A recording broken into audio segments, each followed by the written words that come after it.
So the two sides on the field for their limbering exercises. Already a balloon has burst, but the two balloons from the respective sides just floating above the stadium here. It really is a fantastic sight. We've been blessed by great weather. And it does show that the way the balloons are rising just vertically above Football Park, there is little impact from the breeze.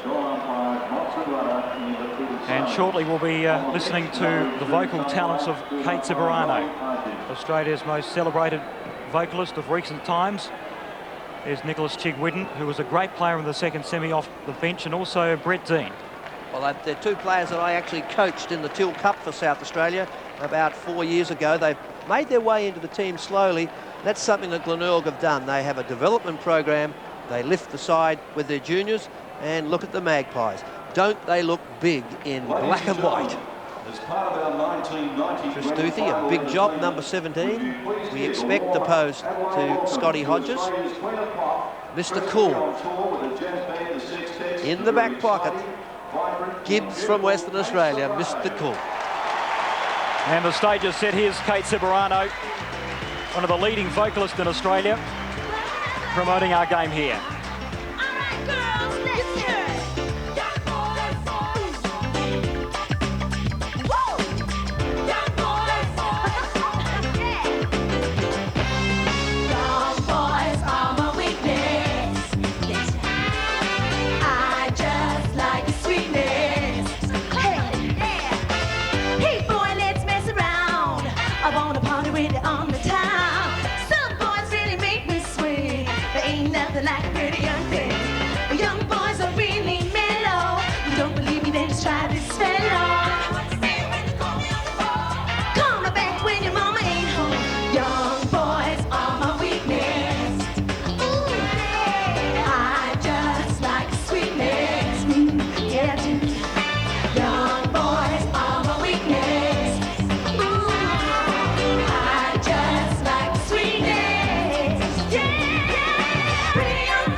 Let's hear it for Australia's singing sensation, Kate Ceberano.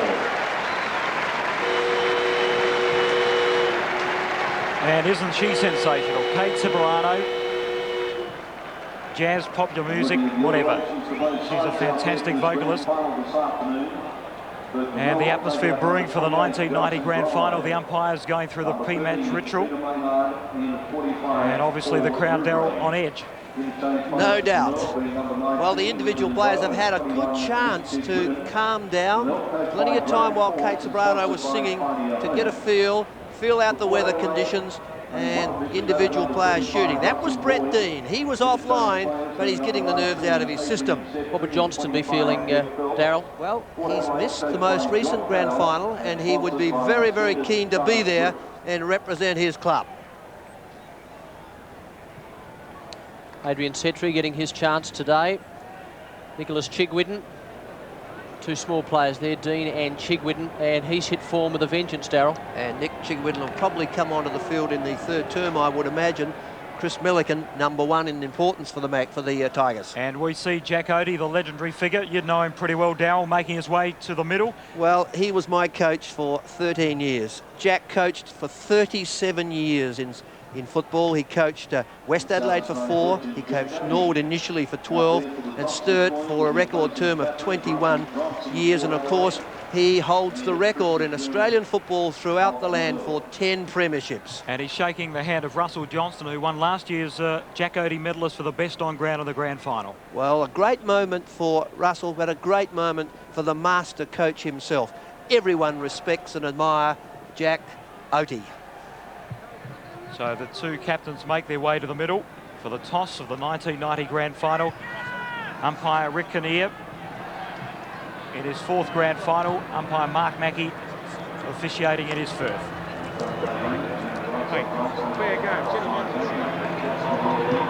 Jack, of course, in recent years has had his little medical problems, some artificial hips, but he's pretty mobile today. He's tossed the coin well, and the Magpies have won the toss and will kick to the southern end with the breeze.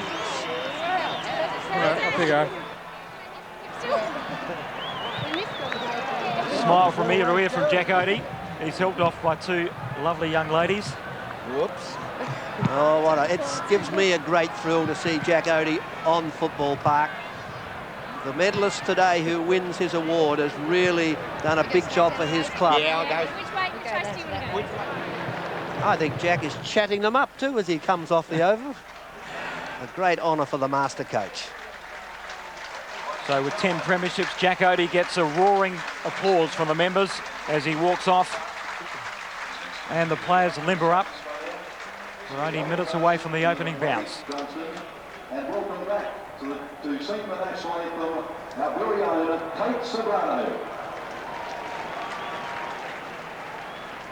So Kate Sobrano with the national anthem as the 50,000 plus crowd rises here at Football Park. Australians, oh let us rejoice, for we are young and free, with golden soil and wealth for toil. Our home is girt by sea, our land abounds in nature's gifts of beauty rich and rare. In history's page let every state advance Australia fair. In joyful strains let us all sing, advance Australia fair.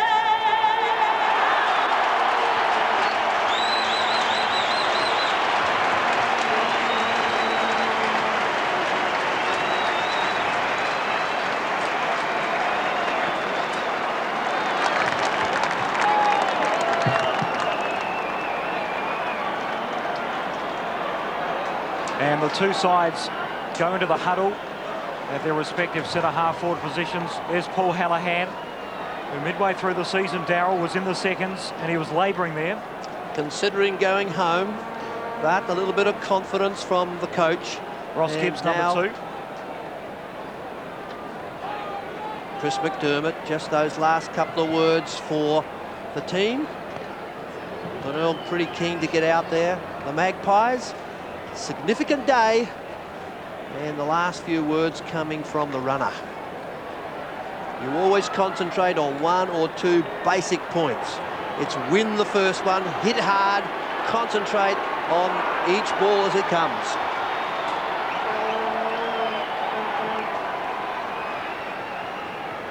And on the bench for the Tigers, Chig Whitten. And it looks like Lyndon Bowe. For the Magpies, Jeff Phelps. And Adrian Setri. So the scene is set for the 1990 Grand Final, and to take up the call, here's the ABC's Mark Aston. Thank you, David. 1990 Grand Final, 50,000 plus here at Football Park. An enormous roar right around the stadium. Port versus Glenelg. Start of the game. Big day for Mark Mackey as well, officiating in his first Grand Final. In the centre, Johnston and Melican. Williams gets the first kick up to half forward. Marnie over his head. Gibbs away from the attacking Port Adelaide goal. Out wide is Dean. Chance for Hutton, the wingman. Smith round the corner. Ginniver. Problems with his ankle during the week. Got the hand pass out. It was a brilliant one. Hutton squares it. Hodges in best position. Well done by Duthie. And good play by Wayne Marnie as he went in hard to protect the teammate. Ross Gibbs was pretty confident when he went to the boundary. Didn't kick it quite far enough. Now he goes short and sets up Tony Simons. First score for the Magpies. Simons inside his defensive 50. Low to Christie. He's on the outer side centre wing. Support back from Simons, who goes long to half forward. Up high Fiacchi. Good mark. Continuing the form of the prelim final and in the second semi. He centres it. Ginniver on to Mark Williams. Best on ground last week. Chips in short to brother Stephen. The Magpies fans rise. He needs support. Goes for the torp. A high kick. Hodges in the square. No, that's Marnie. And it's forced through from behind. So the Magpies lead by 2 points. We've played a minute and a half first term. And Wayne Marnie, an important player already. Good use of the body. Port Adelaide, with the breeze in the first term, have the advantage. It'll settle their side down well. And Ross Gibbs has decided to take time. Drop punt, 40-metre-ing, and a good one to Dean. Dean's lost it. Wanganeen's got him. Now Johnston, now Dean again, trying to redeem himself after erring. And he gets a free kick. Well, he'll feel better. He made an awful error. It happens early in the game, and Brett Dean plays forward. Short pass is a shocker, straight to Tregenza. High kick by Tregenza. Marnie in the van. Coming from the side of the pack was Smith. The defence of Glenelg having to work overtime in the first 2 or 3 minutes of this, the 1990 Grand Final. Out of bounds, right forward pocket. Port at 2 points, Glenelg yet to score. Good defensive action by both Duthie and Seebohm. Deep at attack for the Magpies. Over the top is Hynes. At ground level is Wanganeen, but umpire Kinnear in for the bounce. Gavin Wanganeen in screen. He'll have a big job with the absence of David Brown. He started off in the pocket, Wanganeen. So the Magpies lead by 2 points. Bartlett over the top. He may have infringed, but play on the call. The ball is loose, and again another bounce will occur inside 50 for the Magpies. And in general terms, the teams have lined up as anticipated, although Dean is on the wing and Bowe is on the interchange, but key positions are as expected. Wanganeen, in fact, won the tap down. Abernathy back to Ginniver. He gathers now, slips over, off to Hynes, around the body. The back there in defence, Thompson, and nerves maybe just playing a bit of a part in this early Grand Final as the ball knocked to ground at centre half forward. Here's Fiacchi. Hand pass to space. He's well down from his back pocket. The ball is loose at half forward. Marshall is jarred free. Here's Ginniver. Marshall again. He was pushed off his kick. Jamison on hands and knees. Tackled by Northeast. Johnston. A quick kick to half forward. Melican tidies up. A hurry kick into the centre of the ground. Christie comes out. Also Rosonico. Mark Williams needs support. Gets it in the form of Darren Smith. Back to Phillips. Defensive side of centres. He gets a long kick to centre half forward with a mark taken by Bartlett. So this tall figure of Bartlett gives it across to his defender, Thompson. Long one to the wing. Liptak, what a big moment it is for this youngster. He's been paid the mark. It's 2 points Port. Glenelg yet to score. We've played 4 minutes. The action with Liptak, a lovely pass. He's a beautiful kicker of the football, and he's found Jamison at right half forward. He'll kick inside 50. He goes short, and Fidge is on the end of that one. Listen to the crowd. Oh, that was a brilliant pass. The timing of the run or the lead was absolutely critical. Out in front for John Fidge. Now he'll be a good 40 metres out into a slight breeze. It will take a perfect kick. 6 goals, 4 in the second semi. John Fidge. This is his first kick. 45 out, long one. Across the face. A behind.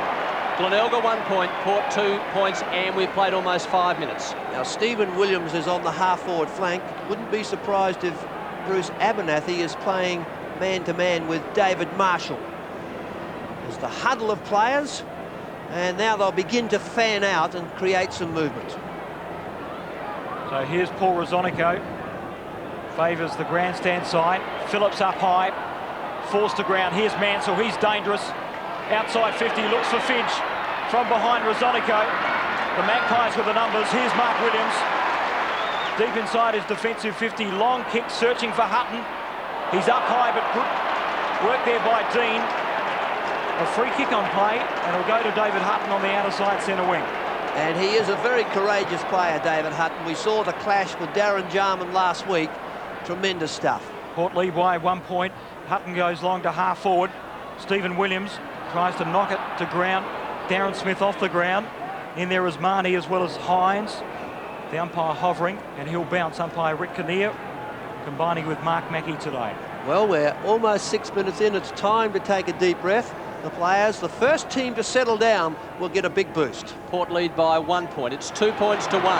Chance now for Port Adelaide. A long kick by Tregenza offline to the right-hand side, and another behind to the Magpies. They're 3 points. Glenelg 1 point, and we've played 6 minutes of the 1990 grand final. And within scoring distance, but a little toey. Simon Tregenza, a clear shot at goal. Gibbs, one of the most casual footballers in the state, goes short. Seebohm, centre half back. He goes out wide. This is Bartlett. Hits the ground running. Went past Thompson. This is Jamison looking for some support inboard. Went with a kick towards centre half forward. Off the hands. Rosonico missed it. Christie. Also Phillips is there. Stood up in the tackle. Got the hand pass to Hallahan. Rosonico again. Umpire Mark Mackey comes across and he says, "Oh, ball that up, fellas." 60 metres from the Glenelg goal. Well, Port Adelaide winning the toss, kicking with a slight breeze, probably only a goal or so in it. The teams have lined up as anticipated, although Liptak, the rover, is on the field for Glenelg. Christie wins it down, but comes to Foster, who kicks it wide to the outer side centre wing. The race is on. Here's Thompson. He gathered it just before it reached the boundary line. Long kick to half forward. It's knocked to ground. Mansell. Support from Marshall. 40 metres out. His kick was smothered, but Fidge in the way. He's got support, John Fidge. Back towards the direction of Murphy. Great tackle. Play on the call. Ben Harris really clear. No, he's claimed. It's loose at half forward for the Tigers. Marshall. Back towards Simons. He's outside 50. Long kick to the square. Christie in front, and he marks. Great mark by Gary Christie. 10 metres out from the Tigers' goal. Yes, in that forward pocket, drifting across in front of the pack. Used his height well. And Gary Christie, opposed also to teammate Jamison, takes the clean mark. He is a good, accurate kick for such a big man. His first kick, Gary Christie. 10 metres out. And he's offline, so nerves are really playing a part early in the grand final. Well, Tregenza missed quite an easy shot. And now a set shot to Gary Christie from just, say, 15, 20 metres out was offline. It's very, very even in nerves and in performance thus far. Rosonico, long kick by the former Collingwood player. Great mark by Abernathy, the half-back flanker. A lot of experience, played in 5 winning Port Adelaide premiership sides. Looking for Hynes. Bartlett in front, had the advantage. Hand pass across to his teammate Seebohm. Now Thompson. High kick by Thompson. Liptak getting underneath it. Couldn't control the mark. It spilled out of his hands. It's out of bounds on the far side. Port at 3 points.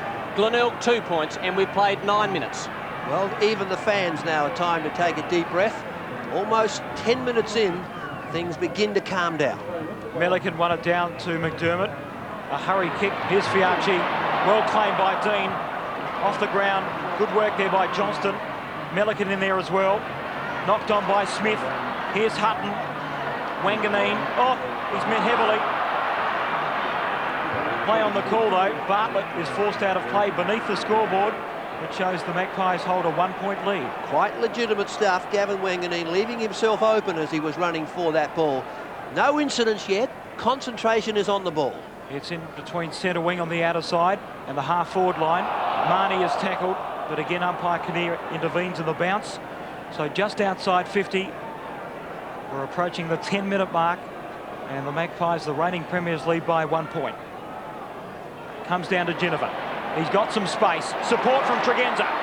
30 metres out, he chips, but he's offline with his third kick. 2 shots. Simon Tregenza head down a little bit. And in the stand, John Cale would be a little bit anxious, a little bit apprehensive at his wingman's inaccuracy. Gibbs goes to Marshall, who's got 2 to beat. Out of bounds. Left forward pocket for Port Adelaide. 2 Magpie supporters looking on anxiously. And their side leads by 2 points. 10.5 minutes into this historic grand final. The last as we know it. Mark Williams setting up Marnie. Can he pick up? Yes, he can. Back Screwy. Miss. For Port Adelaide, Marnie misses. It's 5 points to the Magpies, Glenelg 2. And that was a good hand pass from Mark Williams, setting up the running Marnie. But the ball wouldn't bounce early, and he was forced from the pocket. Now, both defensive actions are using a similar system. They're congregating at centre-half back and then fanning out. And Stephen Williams and Simon Tregenza have got it fathomed. Gibbs goes short. He picks out Simons, whose target is Thompson. It's forced to ground. Liptak could knock on to Jamison. Great strength by Rodney Jamison off half-back. A long kick searching for Christie. It's forced to ground. Fiacchi, who's gained many possessions in the first term. His second kick off the half-back line. A long one. Marshall back there in defence. Needs support. This could come unstuck. Abernathy support coming from Hutton. A loose hand pass though. Marnie goes in very hard. Ginnivan, 30 metres out in the snapshot. Hodges marks in the goal square. And certainly the Magpies' first goal coming up. And little Doofy could do. Hodges in position, strong and firm, took the mark and kicks the goal. So Port Adelaide 1-5-11. They lead Glenelg 2 points. We've played 12.5 minutes first term of the 1990 grand final. Well, that's 148. It was the good passage of play, the movement. Ginnivan inside. Marnie with great courage took it out. Ginnivan snapped. Dropping back was Hodges. Little Doothy could do, and that's the strength, the genius of Scott Hodges. It's his 21st goal in the final series, Darryl. That is outstanding. Well, he needs 4 more now for the record in South Australia. And what a performance. Ken Farmer medal, Magarey medalist, and what a start today. 6 scoring shots to 2. Porter 1-5-11. Glenelg at 2 points. We played 12.5 minutes of the first quarter of the 1990 grand final. The ball in the air for what seemed an age. A Port free kick. Rick Kinnear right on the scene. McDermott not pleased with that. It'll go to Greg Phillips, the big centre half back. No, it'll go across to the captain of Port Adelaide. So vice captain to captain. Awkward kick by Johnston. Marnie. Oh, he just floated there and he took it on his chest. It did appear to fall short. Well, he's a courageous player, Wayne Marnie. And you must play in front. Got a push from Gibbs. And with the breeze at his back, could make the distance. Can be a very destructive player, Wayne Marnie. He'll kick from about 50. This will be his second kick of the game. Drop punt. It's long and strong and accurate. That's another one to Port. 2 goals, 5. Glenelg at 2 points. Well, just weeks ago that Marnie was in the reserves. Talk there from Gavin Wanganeen. The coach will be happy. It was a controlled kick. A beautiful kick with the breeze. 50 metres out and right through the centre. He's settled, he's calm, and he's pretty well relaxed. So the Magpies out to a 15-point lead. 2-5 to Hynes by Glenelg in the centre. Here's Liptak, a hurry kick to half-forward Jamison. There's a long kick, he pops it up for Fidge. A one-out battle between Harris. Good knock on by Ben Harris. Mansell, though, spills to Dean. The snapshot by Brett Dean. It bounces through. So Glenelg fight back. They reply. And the Tigers 1-2-8. They trail Port Adelaide 2-5-17. Yes, I think it was Rodney Jamison who had got down to the forward line. He appears to be playing off the half-forward flank. Mansell, the player. Jamison, the overlap with the left foot. Oh, so lucky. Two Port Adelaide porters. Oh, Ben Harris there long enough and just snuck it through. So Jamison off the flank has been a winner. 9 points the margin. 15 minutes gone first quarter. Back in the centre. Milliken and Johnston. Oh, that was a bit rough. And Fiacchi gets the 50. First 50 of the game.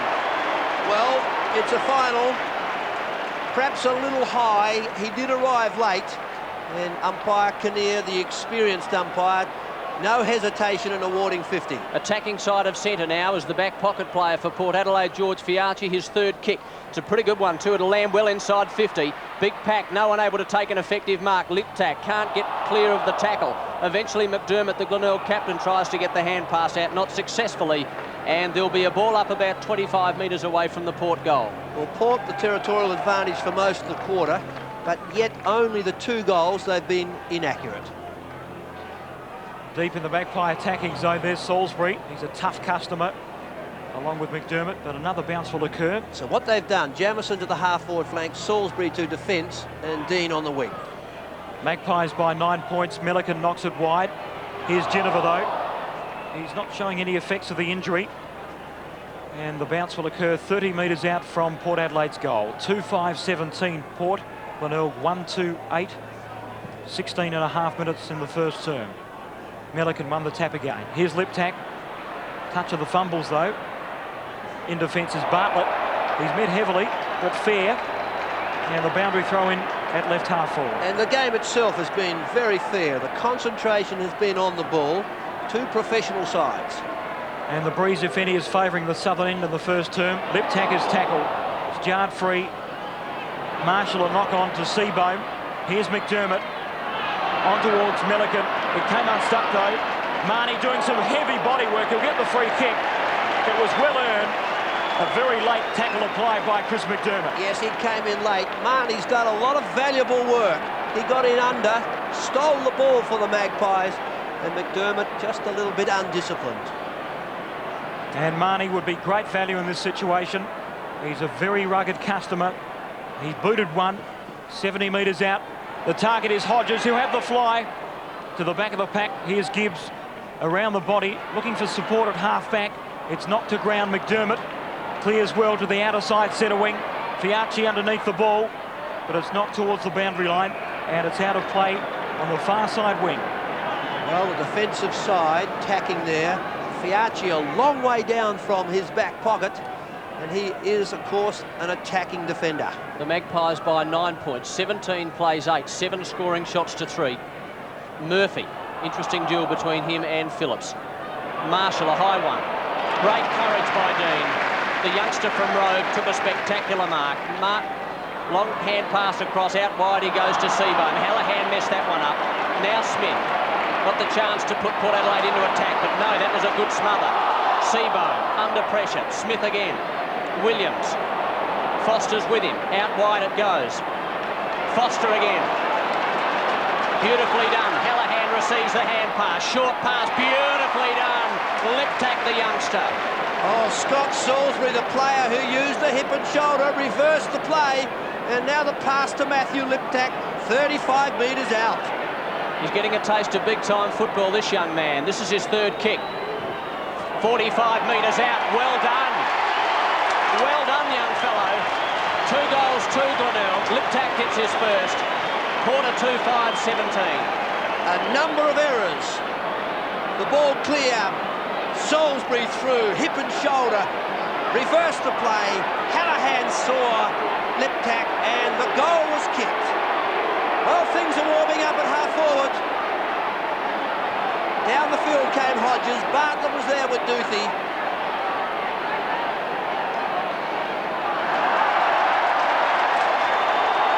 It's on Hynes. Throwing the wild one. Bartlett, undisciplined. Players come from everywhere. Well, it erupted at quarter time in the AFL. It erupted at 19-minute mark in the SANFL. We expected this, Darryl. Well, there's a lot of excitement. The adrenaline's there. It was too good to be true for the first 20 minutes.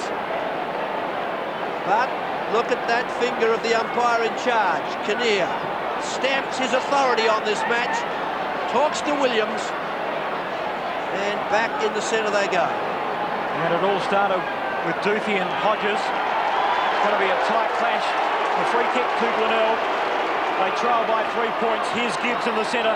Long kick, trying to pick out Fidge. Good punch from Harris. It's knocked to ground.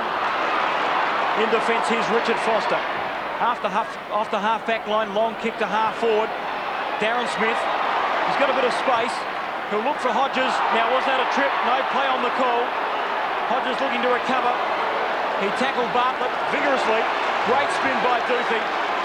And a nice clearing kick. The centre wing on the grandstand side. And it's knocked out of play.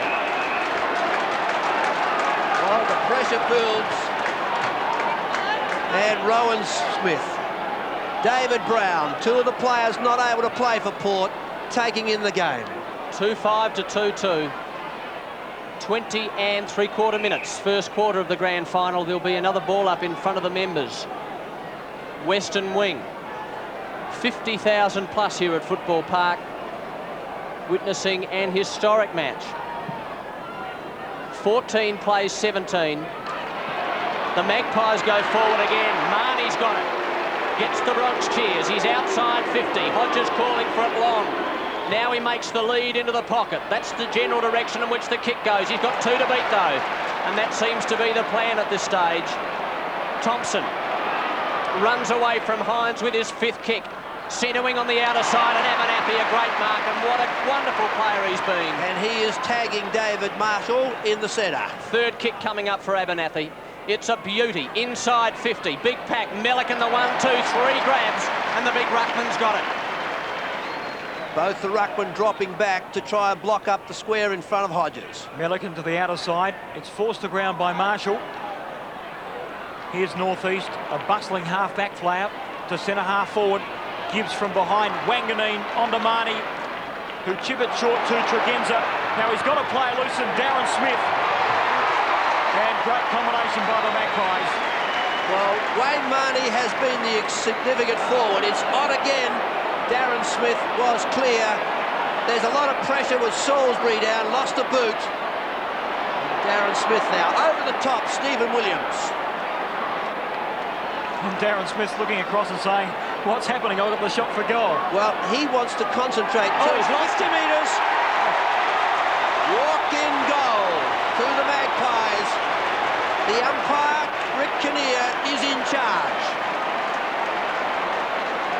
So Darren Smith will post Port Adelaide's 3rd goal with his 4th kick. And the Magpies extend their lead to 9 points. 3-5-23 Port Adelaide, Glenelg 2-2-14. And Darren Smith, who has been out of touch for the Magpies.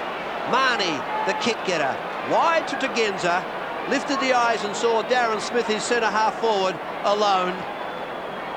And then a 50-metre penalty saw the West Coast lad kick a simple goal. Surely, Darryl, the fights have got to stop now. Well, it's hard, Mark. Essendon lost their cool yesterday. It's hard to concentrate. 3-5 to 2-2, an action-packed first quarter of the 1990 SANFL Grand Final. Murphy. Salisbury goes in with courage. Wanganeen was there as well. Ginniver, lovely hand pass. Phillips, awkward kick up to right half forward. Dean, now it's Simons, who knows all about grand finals. Jamison, long kick, left half forward. Murphy, bumped out of it. The Magpies with the numbers. That's their captain, Johnston, and that was courage by Hutton. Defensive side of centre, not for long. Long one to Williams. had it knocked away. Marnie's about to run onto it. Also Wanganeen. The chances for Hallahan. Now Simons. Round the corner he goes. Now there's a whistle, and it's going Port Adelaide's way. No, good. FAD to Marshall. Late contact with Simons. So Marshall in front of the members. Long one to left half forward. All Port Adelaide in front. Christie over the top. Now Rosonico. Fiacchi, who's been a very good player for the Magpies all year. Just a little bit too far for Foster. Dean runs onto it. Now Fidge, if it bounces, he's a chance. Round he goes and he gets one too high. Oh, he nearly lost his head. Well, the problem was Rosonico going across the field. John Fidge went down. Fiacchi too high. He's okay, limping away, but only 25 metres out. A mere mortal would be out to it. But Fidge stands up, concentrates on the northern goal. Second kick coming up. 3-5 to 2-2. Important kick late in this quarter. And he's got it. Big roar from the stadium. It's 3-2 to 3-5. We've played 25 and a half minutes. And a brilliant passage. The kick from Rosonico, the error. Dean intercepted. Fidge eye on the ball. Tried to turn inside. Fiacchi may have bruised his hip. We'll have to watch his movement later in the game. But the accurate goal from John Fidge. He's pretty impressed. Support from Paul Hallahan. And that's a lifter for the Tigers. The Magpies by 3 points, 3-5 to 3-2. Back in the centre, Melican up high, but Hynes won the tap down. Here's Marshall. But turned down on that occasion by Paul Northeast in defence. Awkward but effective kicking style. A spiral punt kick to centre half forward. But Melican, who played an exceptional game on Johnston in the second semi. Third kick by Chris Melican, long one. Now Christie, but to play on the call, Foster. A high tackle, umpire Mackie in for the bounce. Attacking side of the centre circle for the Tigers. And there's coach John Kane. Well, it's getting to near the end of the first term. He comes down to talk with his assistant and wouldn't be over impressed. It's 8 scoring shots to 5. The Magpies have been offline and they do have the breeze. A slight breeze. They lead by 3 points, Port Adelaide. Marshall takes it off the pack.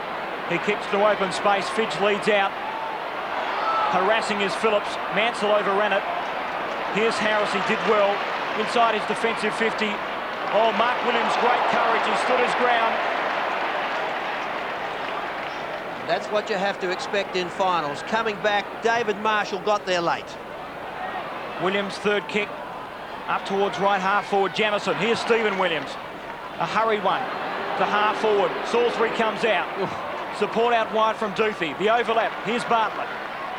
He faked the hand pass, now gives it off to Bowe. He runs off half-back, a long kick to centre wing on the outer side. Fiacchi, and has been one of the Magpies' best. Finds Foster in support. A long one to centre half forward, Marnie. It's knocked out wide. Hutton makes a bit of space, runs to the 50. He looks for Hodges. He knocks it wide with a free kick to Doothy, and a very good decision. Well, Doothy has done well so far, but the player's been blocked off well by teammates. Doothy to Melican. Goes in again, so does Thompson. Now McDermott, the Glenelg skipper. Awkward kick, Fiacchi went past him, also Hallahan. Foster's there. Chance for Dean. Another chance for Dean, 3 to beat, did that superbly. Round the corner. That was Salisbury, this is Hutton. Hynes, inside 50, long kick, looking for Hodges, again 2 to beat. Chance now for Setri, who's on the ground. Runs into the goal and scores. Big moment for Setri. And Port Adelaide register their fourth. They're 4-5, Glenelg 3-2. Well, what a lifter for the blonde-headed rover off the interchange. Missed the first time, followed up well, had to keep it low. Bartlett was late. And Adrian Setri, who was noted for his goal-kicking ability. And he's delighted. So approaching quarter time. The Magpies by 9 points with the aid of a slight breeze, 4-5 to 3-2. Umpire Mackey, the bounce in the centre. Melican rose to great heights. Coming through hard was Murphy. And again, in the dusty middle patch here at Football Park. Glorious conditions, a capacity crowd. And it should be all set for a great game. Currently the Magpies lead by 9 points. Here's Mark Williams in the centre. Comes out wide to Salisbury, who's been involved in a number of altercations, Scott Salisbury. Playing off the half-back line, one brilliant hip and shoulder, pretty much concentrating on the ball. Approaching quarter time, Liptak takes it off the pack. A hurry kick to half forward. Foster met by Mansell. Play on the call. Now Mansell's got a bit of toe. He runs outside 50, long one looking for Fidge. Yes, John Fidge into the open goal. And he scores his second. And the Tigers group their fourth. Well, that's the way John Fidge plays. He does use the body well. Mansell the pace. Inside Rosonico. Brought it back, centred the ball. Fidge dropping back. Around Harris. Bit of a push. Allowed to run on by the umpire. Number 2 for John Fidge. And that puts the Glenelg Tigers back within 3 points. 4-5 to 4-2. 30.5 minutes first quarter. And what a great start to the 1990 Grand Final. We've had everything. Skills, goals, fights. 9 scoring shots to 6 as Hynes prepares to do the ruck work with Melican. A blinder was Melican in the second semi, played brilliantly. Williams, who played so well last week. Geneva, northeast. Liptak, this brilliant youngster. Long one over Fidge's head. Fidge again, yes! Oh, yes! Well, what a goal! His third. Liptak, the player who forced through. Got inside Mark Williams. Fidge was out of position. Harris didn't quite take. Oh, brilliant ball play. And that's the sort of stuff that inspires teammates.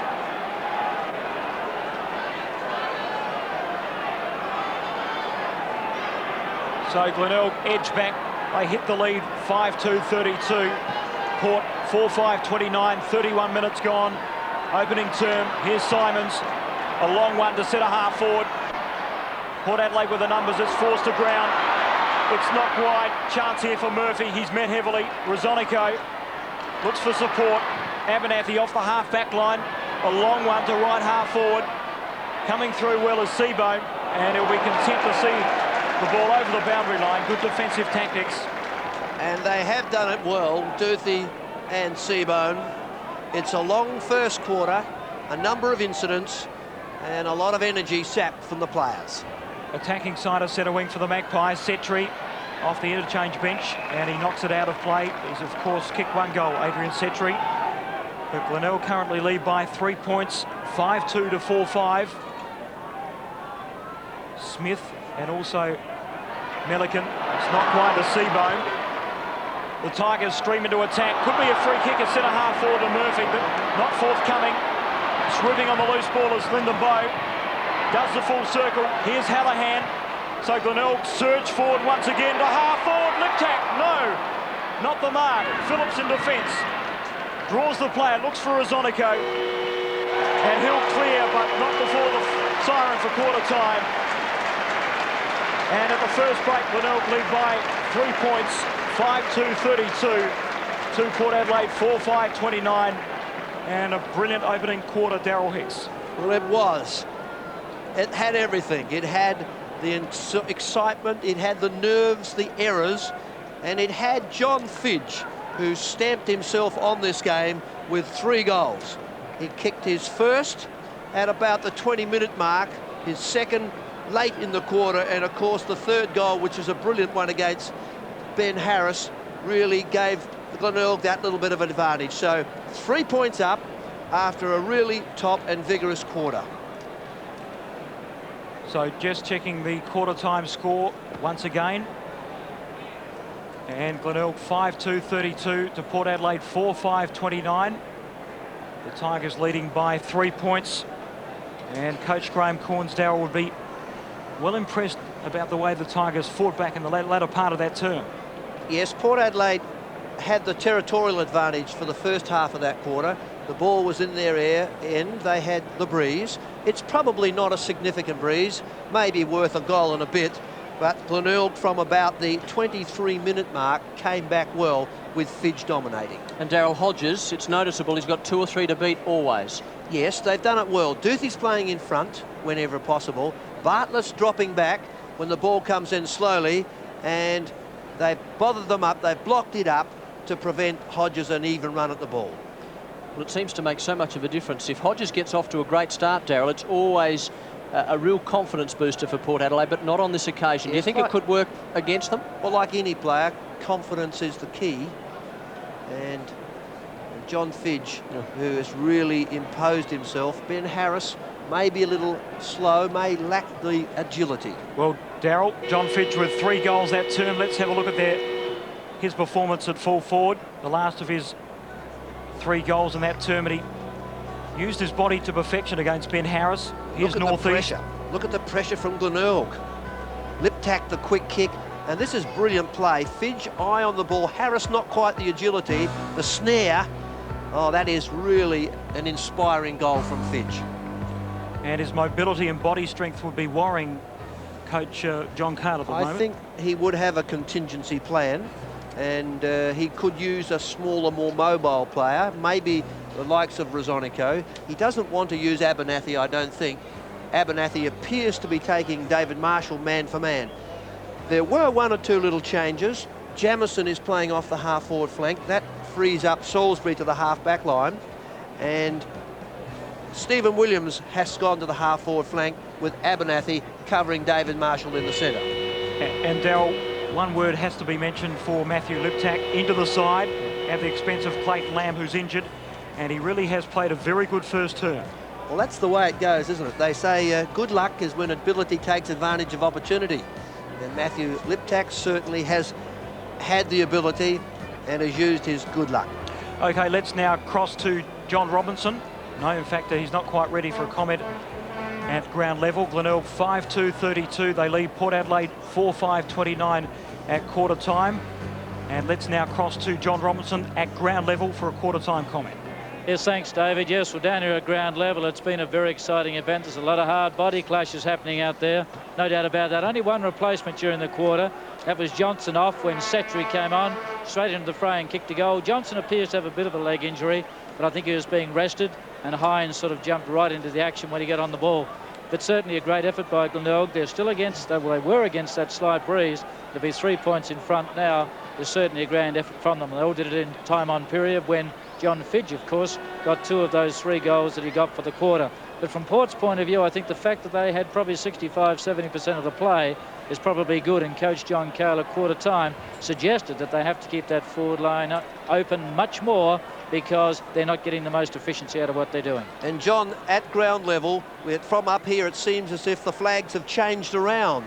It did favour Port Adelaide in the first quarter, but it's now changed around. The luck of the day could be with the Magpies. Well, it could be. It appears to be going across the ground more than anything at the moment, Daryl. So, yes, you could be right.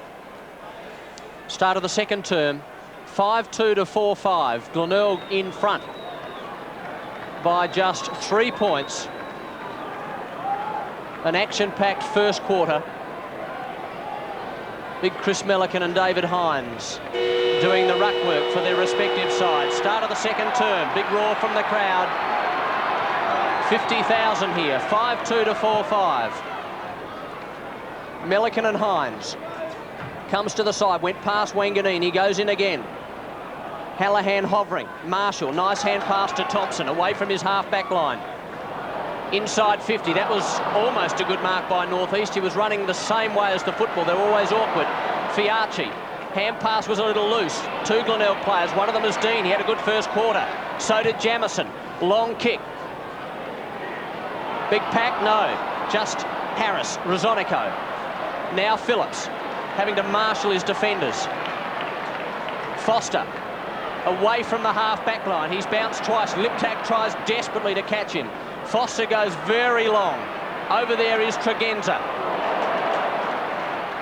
He's knocked out of the contest.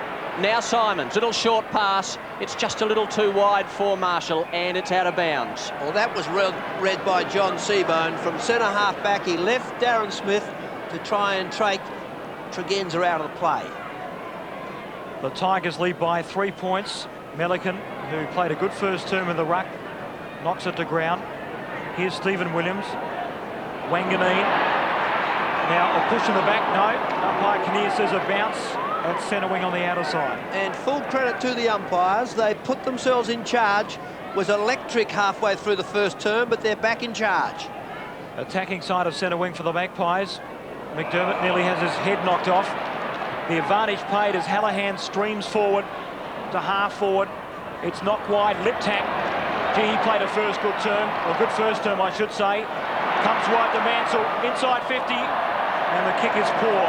He was under enormous pressure, and it's out of play on the full.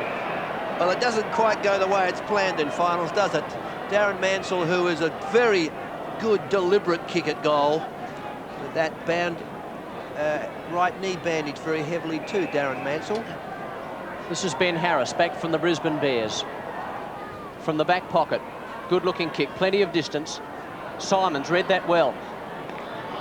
Now Mansell again. Will he get a second chance? No, he won't. He lost control of it. Port Adelaide players come in their numbers. And umpire Mark Mackey, Darryl, who's officiating in his first grand final, he'd be a bit nervous. I think the worst is over. The game is running, and they've been through perhaps the worst of it. At centre half forward for the Tigers, one down by Christie. Comes wide to Foster. A hurry kick. Tigers with the numbers though, but a bad bounce for Milliken. Support coming from Simons. He backtracks to Seebohm. A tumble punt kick to the outer side centre wing. Jamison.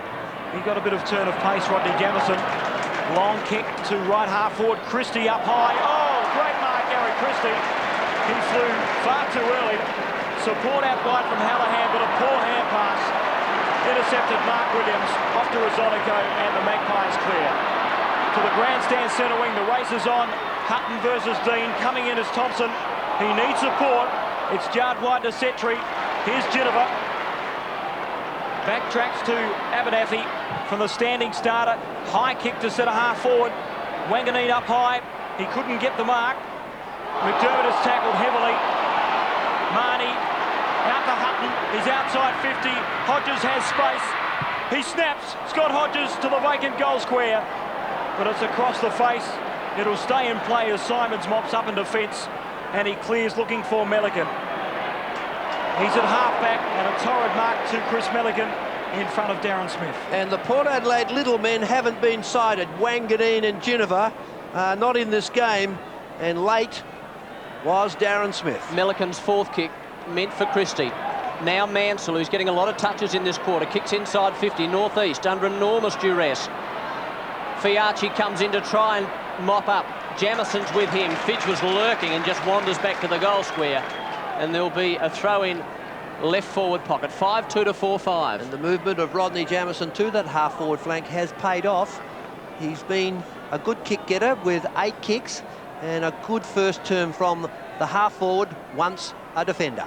Glenelg lead by 3 points in the 1990 grand final. Jamison, Fiacchi out wide. Oh, did that magnificently, Rosonico. That was very clever. Now Williams. Williams changes direction somewhat to Smith. Good mark. Defensive side of centre. He's got the runners, but he decides to go with his right foot. Long kick to Hodges. Will he get there?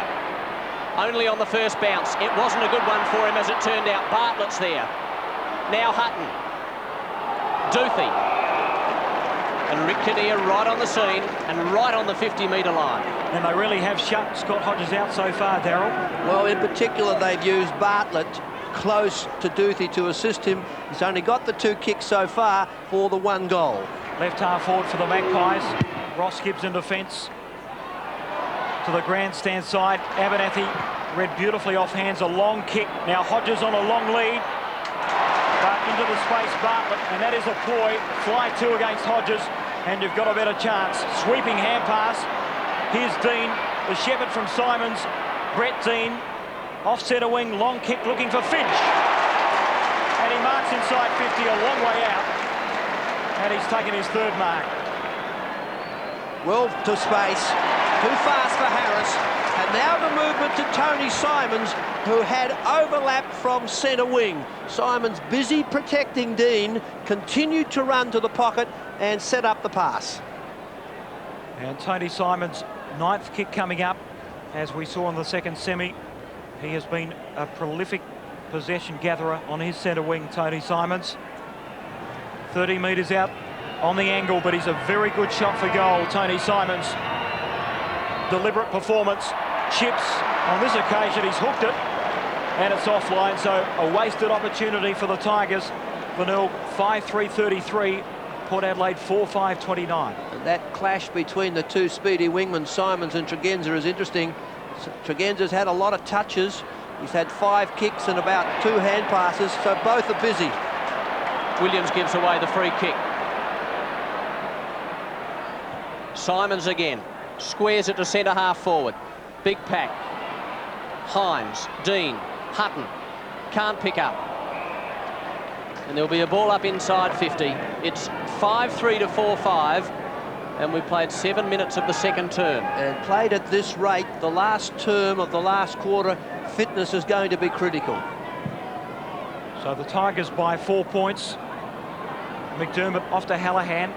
Here's Christie. Kick was smothered though. And the bounce is cruel for Fiacchi. Back there is Harris. He's under enormous pressure. Brought to ground. And the Tigers fans call holding the ball. But umpire Maggie says a bounce 20 metres out from their goal. Well, Ben Harris, who's not an agile player, Jamison trapped him, took him to ground.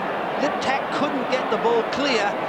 Ben Harris was lucky. That was probably the biggest decision of Mackey's game so far. The bounce 20 metres out.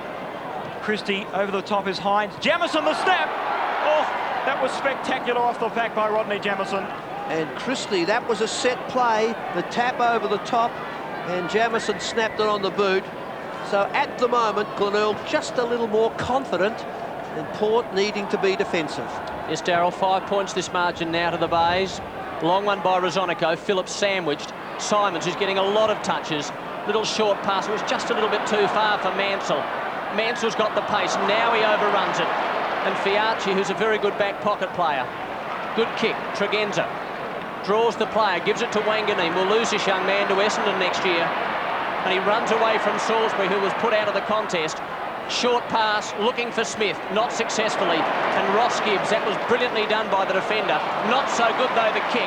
The intentions were there. Foster, long one. Hodges in the middle. Now Smith, not sure whether to kick or risk the hand pass. He's gone to Hodges. Can he pick up? No!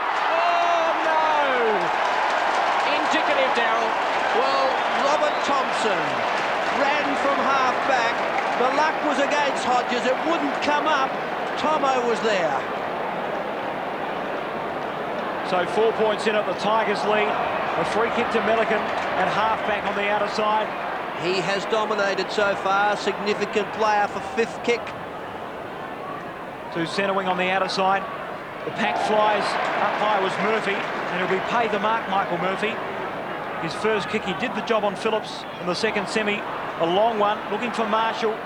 The hand pass to advantage. Great spin by David Marshall. That is spectacular play. Outside 50, the lead's on by Fidge. And Harris knocks it out of play. And you wouldn't see any better skills than that anywhere. Well, John Cale played Marshall that great respect when he's put Abernathy on him. The spin term got him out of trouble. He came in, he was always looking for John Fidge, put it in front for his 8th kick, but Harris took the ball out. Throw in left forward pocket for Glenelg. They look dangerous yet again. There's a behind. 5 points the margin. 5-5-35. Port of 4 goals, 6:30, and we've played 10 minutes. And it's almost a time for a breather, isn't it? It's being played at a real rate of knots. So if we're feeling it, the players surely are too. Rosonico long to the grandstand side. Liptak beautifully right off the pack. Salisbury onto Marshall, the playmaker. He looks into the pocket. Fidge, the body strength.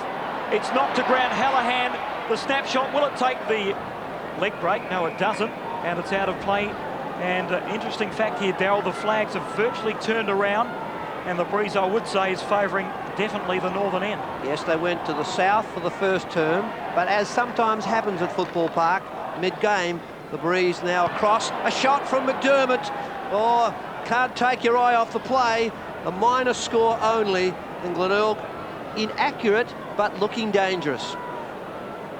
11 minutes, second term. 6 points this margin now. Rosonico, not sure. Eastern or western flank. He decides to go for the western flank. Dean from behind. Now the runners are with Port. This is Tregenza. Picks up nicely, then tackled, got away with it, goes for a bounce. Long kick, Hodges, no questioning the target. No mark taken, so Port at Glenelg, I should say, doing very well in defence in that particular area, Darryl. And that's just a little error there from Brett Dean at centre wing. He flew rather than sitting.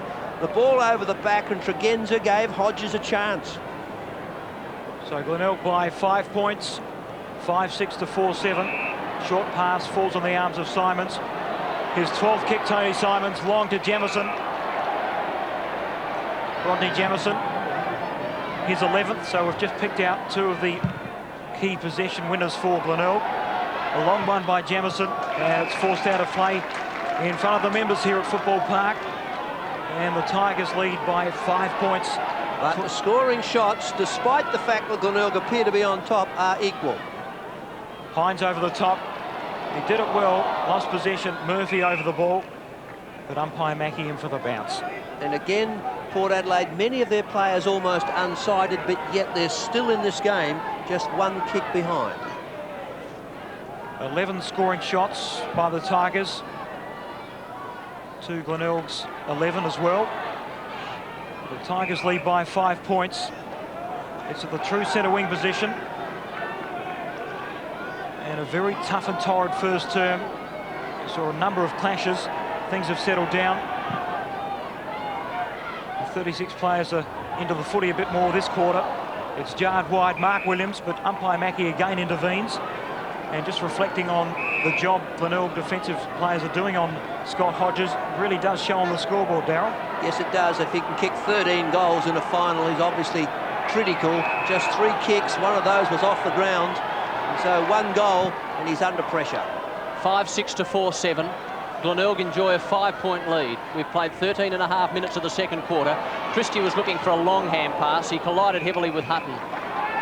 And there'll be a throw-in front of the members. And David Hynes becomes a more significant player for Port. He's currently on the ball as the ruckman.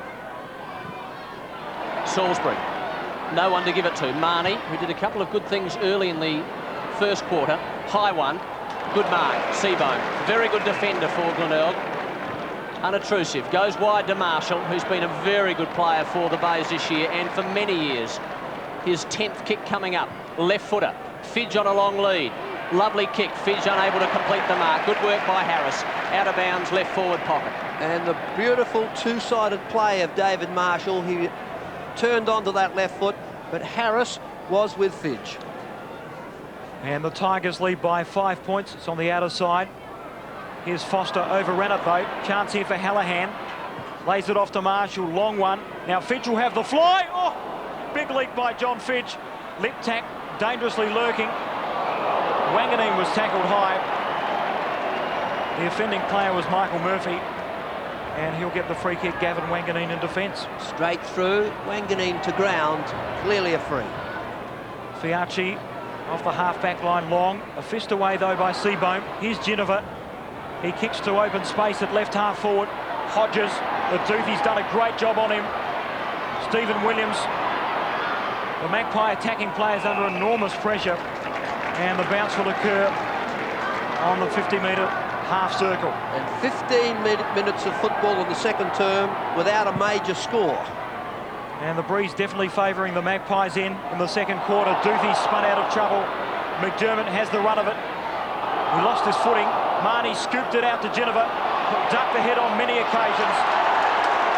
And a correct decision by umpire Kinnear. You just can't do that in finals. Good umpiring.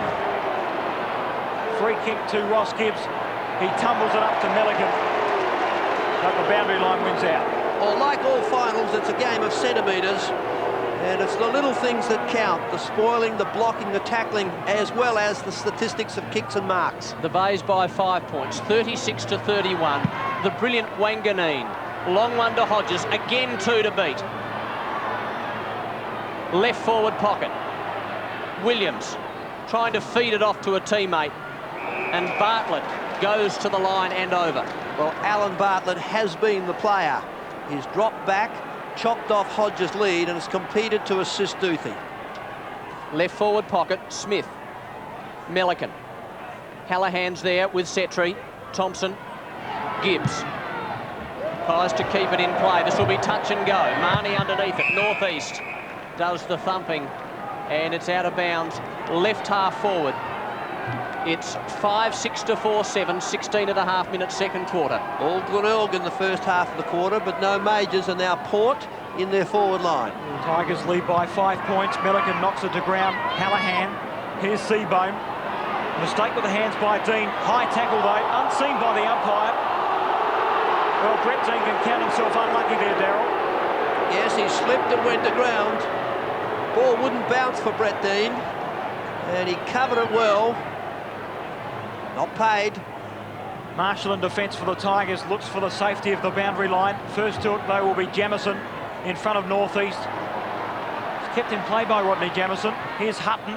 He pushed off his kick up towards half forward. McDermott. Oh, another high tackle. We've seen a number of lassos around the neck. And the offending player on that occasion was Setri. Well, he had eyes only for the ball, and Adrian Setri late. So the Glenelg skipper, his 5th kick off his half-back line. Christie from the side. Good mark though by Hynes. The Magpies trail by 5 points. Hynes invited to play on. Northeast, a hurry kick to half forward. Gibbs up high. He impeded on Ginnivan. So Chin Ginnivan, 70 metres out from the Magpie goal. His 3rd kick, the lead's on by Hodges. Good pass. Hodges couldn't take the mark. Thompson. Here's Hodges again, and a push in the back. So the champion full forward will shoot from 40 metres out. Well, he certainly had to earn it. Thompson forced to get the ball out, and definitely a free against Duthie, who has won the battle to date. So Hodges, his 4th kick coming up. The breeze from his right to left. He fires and goals. His 2nd, Scott Hodges. And the Magpies hit the front. They lead by 1 point. Well, John Cale says that he gets them other than by marking and kicking. In front, it was fisted away by Duthie. Thompson, the pressure was applied. And when Scotty Hodges shot, it faded back beautifully. The perfect kick. 5-7 to 5-6. Port now lead by a behind. Murphy. Hand pass to his skipper McDermott, who's brought down superbly. Now Mansell, left footer. Fidge his target. Harris with him. Harris, good mark. That'll give him a lot of confidence. Rosonico. Skirting the boundary line, goes to the half-back line. Williams. Now Tregenza. Kicks to the wing on that far side. Smith went through his hands. Picked up by Setri. Runs goalward. Gives Hodges another go at it. Also Williams. Hodges has got it. Williams did the hard work. He blocked Bartlett out, allowed Hodges to come across the front, and that won't go in the statistics, but it will be Mark Williams' goal. Has 2. 1 in the first, 1 in the second. This will be his 5th kick. Scott Hodges gradually edging closer to the record. Long kick. It's another one. And he punches the air. 6-7. 43 Port. Glenelg 5-6, 36. Kept out of the game virtually until the last 2 minutes. Tregenza got it forward. Darren Smith couldn't take. Setri the pace inside Salisbury. Put the ball in front of the fast leading Hodges. And Mark Williams did a job on Alan Bartlett. So in a very tight grand final, the Magpies by 7 points. 6-7 to 5-6. They stream into attack once again. Wanganeen looking for Mark Williams. Great body work by Mark Williams. He lost his footing. It's in the goal square. It's forced wide. Hodges in there. Can he pick up? Yes, he can. He's trying to wrestle free. Heavy body work. 10 metres out from the Magpie goal. That was desperate play. Oh, there's more to that full forward. Nicholas Chigwidden to come on for Paul Hallahan and give the Tigers a bit of run. So 10 metres out from the Magpie goal, Stephen Williams, but it's knocked out of play in the right full forward pocket. So Port Adelaide 6-7-43, Glenelg 5-6-36. And physical strength looming as a significant and important part of the game. It's at right half forward, Darren Smith. Intercepted though by McDermott. A tumble punt kick to centre half back. A cruel bounce for many players. Coming through is Hynes. Here's Abernathy. And again, defensive tactics employed by the side without the ball, and the bounce will occur at right half forward. And Darryl, if possible, the intensity of the game has lifted. It has. Just about 5 or 6 minutes before half-time, they'll definitely need a break at the long break. 43-36. Play on the outer side of the ground. Tregenza did that nicely. He's a brilliant player, Tregenza. Long one to Williams. Yes! 2 grabs and pay. Well, I wonder if that was deliberate. John Cale suddenly has Mark Williams opposed to an important player in Alan Bartlett, and he got Hodges a goal and now has taken a strong mark. So Mark Williams, this will be his 5th kick. And there's an enormous roar around this stadium, right on 50. He's genuinely a good kick, that is no exception. First goal of the game to Williams, and Port get their 7th. They're 7-7-49, and they open up a handy buffer. Glenelg 5-6-36. Well, no goals for 18 minutes in this term. Tregenza turned inside his opponent, put it high. Mark Williams, body strength winning out. The grab and the accurate kick. He does not miss. And suddenly the Magpies have kicked 3 goals in 5 minutes. And they lead by 13 points. They stream ahead once again. Wanganeen, he lets fly with a long drop punt. Hodges the target. Oh, he's met very heavily. And a push in the back. So the free kick to Scott Hodges. And he's clasping. He may have been winded on that occasion. From behind, Duthie was covering Hodges. Hodges in to Bartlett and Alan Bartlett. So Scotty Hodges the head and getting up now, touching the knee of the left leg. Well, we don't have to say it, but what a tragedy if he has to come off. And I have a feeling, Darryl, they're calling for the stretcher. Well, they've got the ice on the left leg already. It was one of those accidents that happens. It was definitely a free. Bartlett's waiting to take the kick. And he just needs to rest for a time. It looks as if he'll be okay. Well, he's up. Lobbed heavily. Leg was twisted back. And immediately he got up, he grabbed the back of his left knee. This is Simons. Away from the back pocket, needs support and gets it. Gibbs over to Simons. Took a little bit of time there, and they were lucky to get out of that. Seebohm, the centre half back. Long one to right half forward. Jamison, and it's out of bounds. And Phelps getting ready to come on, and here comes Hodges. And Darryl, what a shocking sight. Well, three goals, needs 5 for the record. May not play any further part in the game. So tragic news here for Scott Hodges. It's a right half forward for the Tigers. And he, in point of fact, is 1 goal behind Rick Davies' record for a South Australian goal shooter. As he hobbles off, and things don't look good for that left knee for Scott Hodges. So tragic luck coming on as Jeff Phelps. And that is tremendously bad luck for Scott Hodges. Play goes on. Port Adelaide 7-7-49, Glenelg 5-6-36.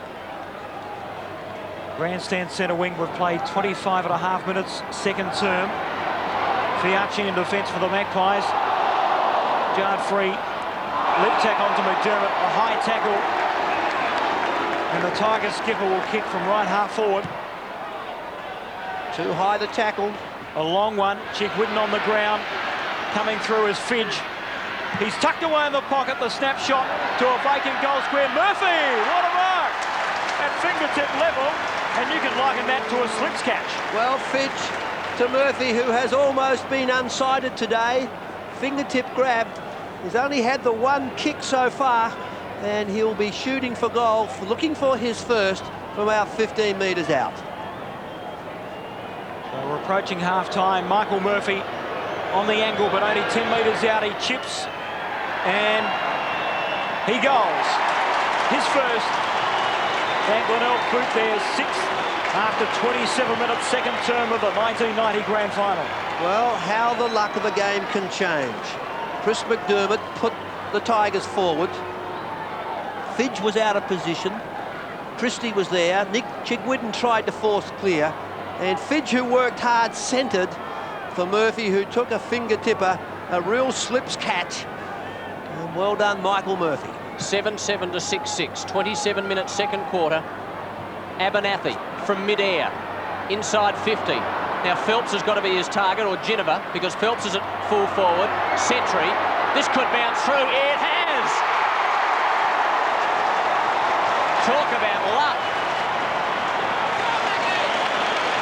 8 goals, 7. Port Adelaide. 6-6 Glenelg. Well, that's the luck of the game. Port Adelaide forcing forward. The bounce inside Bartlett. Ginniver, Sentry, the left foot. Oh, we saw Kickett kick one in the AFL yesterday. Adrian Sentry not to be beaten. A brilliant goal from the Rover. His second, and he's off the interchange. There was a touch of luck, but there was also an enormous amount of skill involved in that goal. Adrian Sentry's second. 8-7-55 the Magpies. Glenelg 6-6-42. Now there's a free kick in the centre. It'll go to Gavin Wanganeen, defensive side of the centre circle. Long one, the target is Phelps. Good punch from Duthie from behind. Sentry, he's around the pack, doing some good things. Force wide to Hutton, tucked away on the angle, brings it back well to the square. David Hutton, the snapshot is brilliant by Adrian Sentry, his third goal, and he is providing excellent line-up forward for the Magpies. Well, what a performance. Hutton inside Dean centred the ball. A lot of body skills were used. Phelps out of position. Sentry snapped with the left. Oh, just brought it back in. And that's what exhilaration looks like on the face of a footballer. 19 points the margin, 9-7 to 6-6, and they're doing it without Scott Hodges, who is off the field with a knee injury of some type. Williams, a kick of sorts out of the centre, left half forward. Hutton runs onto it again with courage, and again. Little left foot, right foot pass is good to Williams. He runs into an open goal. The kicker's long, strong, accurate. Goal, yes! Another one to Port Adelaide, and they're on the rampage. 10-7 to 6-6. Almost 30 minutes second quarter. Oh, the Magpies. Hutton saw Williams. He had a look. Got to, it's definitely got to be a 55, 60-metre kick. And by the time it lobbed 5 metres in the goals, it was a 60-plus metre kick. A brilliant kick from Stephen Williams. Port Adelaide 10-7, lead Glenelg 6-6. Approaching half-time in the grand final. In the centre, chance here for McDermott. Good knock on to Chigwidden. The hand pass is loose. Dean on the end of it. Back to McDermott. Around the corner, looking for Liptak. Did he take the mark before the siren sounded? I think he did. And the mark will be paid to Matthew Liptak. It was touch and go. Split seconds in this. Matthew Liptak got under that ball. It's an important kick, his sixth. 30 metres out on a slight angle, and he chips. It's offline. So at half-time, Port Adelaide enjoy a good lead, 10-7-67 to Glenelg, 6-7-43, and it really was an exceptional fight back by the Magpies. Well, they were in trouble. Glenelg had most of the quarter, certainly the first 15 minutes. They dominated. They had the territorial advantage. They looked to be travelling well, and then suddenly Hodges kicked two. Mark Williams was significant in the forward pocket.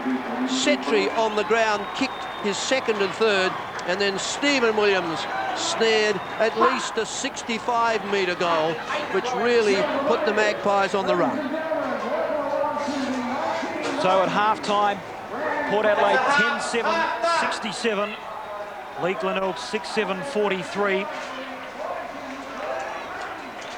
And as the players go back to the change rooms, there'll be words said by both coaches, and we'll endeavour to find out the condition of full forward Scott Hodges, and it will be tragic news. I'm sure John Robinson is right on the scene at ground level, and it would be tragic if Scott Hodges didn't go back onto the field. But all in all, Darryl, Adrian Setri really fired up Port Adelaide in their attacking zone. Well, that's what you want on the interchange, don't you? You want a player who can come on and lift the side. He did it. He's got the speed.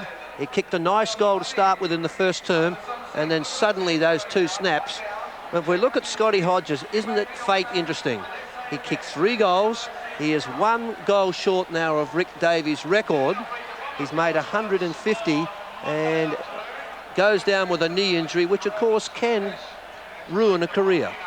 And I think it was particularly a good move by John Cale to put Mark Williams on Bartlett. It really did chop out that second defender on Scott Hodges. Yes, it did. Now, Mark Williams, of course, is such a senior player at Port Adelaide, and I wonder if John Cale did it or if it was just that Mark Williams was having a spell. And some of my old coach, Jack Odie, used to say, Odie would always say that, you know, some of his best moves were forced upon him. It was just a chance to have a spell. And he went back there and he competed well with Alan Bartlett and took the sting out of what had been a very, very effective defence.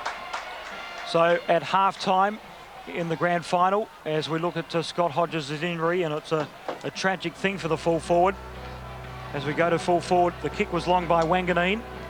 Well, Bartlett coming across, Duthie was late, and it's the left leg. So when he got up, he first felt for his head, then went for the knee.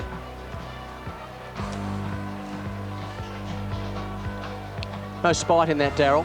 No, that was just one of those things that happened. He's jarred that left leg, and we look at that picture. Gee, won't it be critical for Port Adelaide in the second term?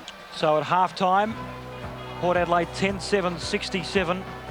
They lead Glenelg 6-7-43 by 24 points. A great performance in the second term with the breeze by the Magpies. And looking for the goal kickers for the respective sides. Firstly, for the Port Adelaide Magpies, in fact for Glenelg, firstly, John Fidge 3, Jamison, Liptak and Michael Murphy 1 apiece. And now for the Port Adelaide Magpies, their goal kickers, Hodges 3, Setri, a great second term with 2 goals, 3 for the match so far. Marnie, Mark Williams and Stephen Williams 1 apiece. As I mentioned before, Darryl will be endeavouring to hear from John Robinson as to the state of Scott Hodges, but I suppose you can't emphasise as much about the work rate of Port Adelaide in that second quarter. Exactly. For the first half of that quarter, Glenelg looked the superior side, but they couldn't kick a major score. And then suddenly Hodges was in for 2. We think that Mark Williams was the player who brought that about. He took Bartlett out of the game, and then he took a strong mark himself. And now, of course, the question mark over Scott Hodges. But Setri, off the interchange, he is the dominant player. But it's early. Glenelg will go down and they'll have their contingency plans. Graham Corns will need to work hard on their confidence. But half of the 1990 premiership is, well, half of the grand final only has passed at this time. What do you think Graham Corns' major concern will be at half-time? Well, he's got to get some goal scorers. Murphy has been pretty much unsighted. Fidge, who kicked 3 goals early, was controlled then by Ben Harris. So I think he wants to kick a winning score. OK, comments from Darryl Hicks, who's joining me with Mark Haston in the 1990 grand final. And we're looking for a report from John Robinson. But first, we go to the interview with, in fact, the entertainment, the halftime entertainment on the ground, and a lot of entertainers on the ground, over 100 entertainers in their splendour.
Great effort there, the half-time entertainment in the 1990 Grand Final. The Magpies lead at half-time by 24 points. Yesterday, Daryl Hicks, my co-commentator, spoke with SANFL President Max Bashier about Adelaide's entry into the AFL and about also the local ramifications on our league here in South Australia. Do you have any regrets after the last hectic 8 to 10 weeks that there's something undone or that you've been railroaded in any way? Oh, I think that I was always, how should I say, cautious about entering into the AFL competition because I was anxious to preserve everything that people had worked for in the state for so long.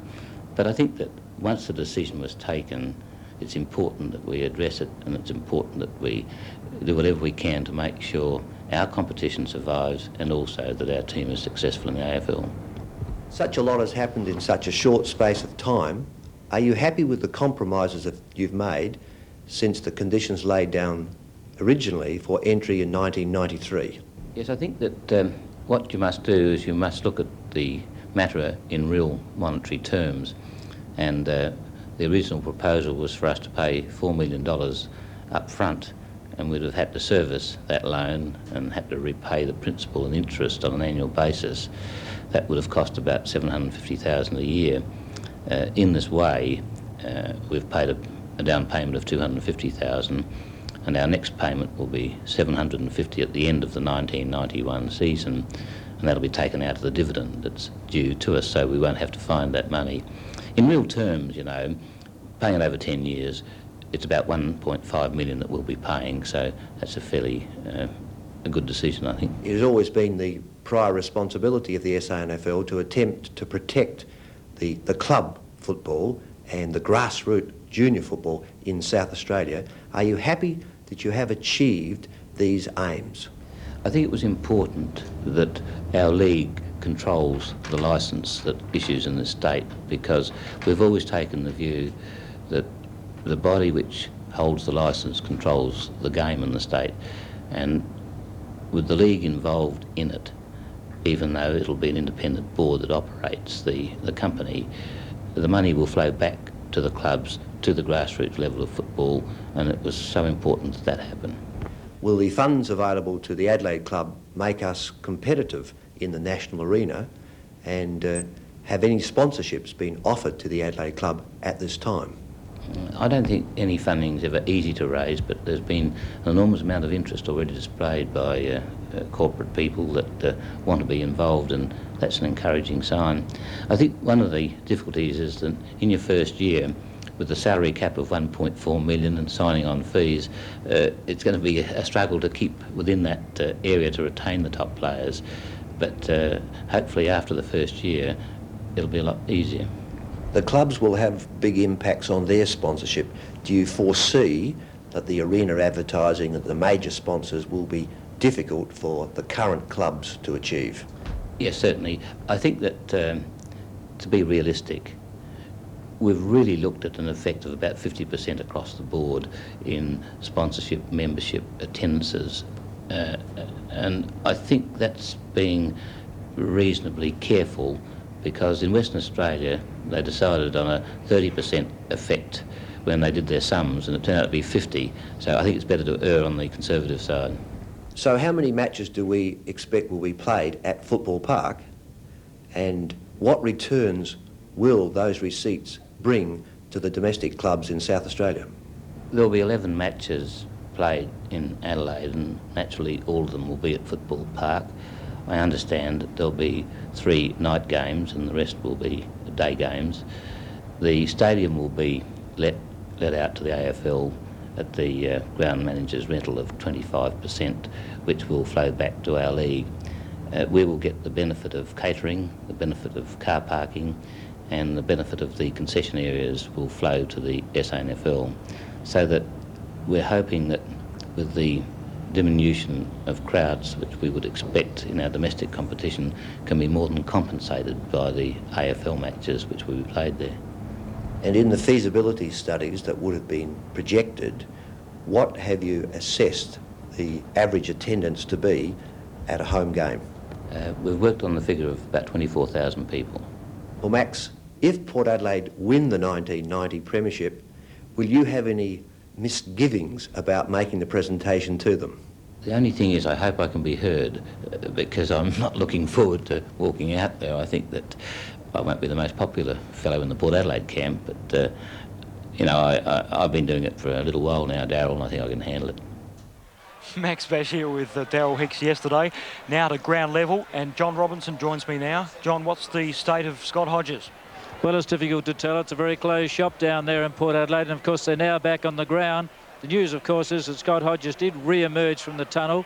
He followed the boys out. The left knee has some light strapping around it, nothing heavy, but he's still favouring it a bit, so it's going to be interesting to see if he comes to the bench or indeed starts on the ground. But what a interesting second term, as Darryl Hicks mentioned. That breeze did turn around. It's blowing straight down the centre at the moment.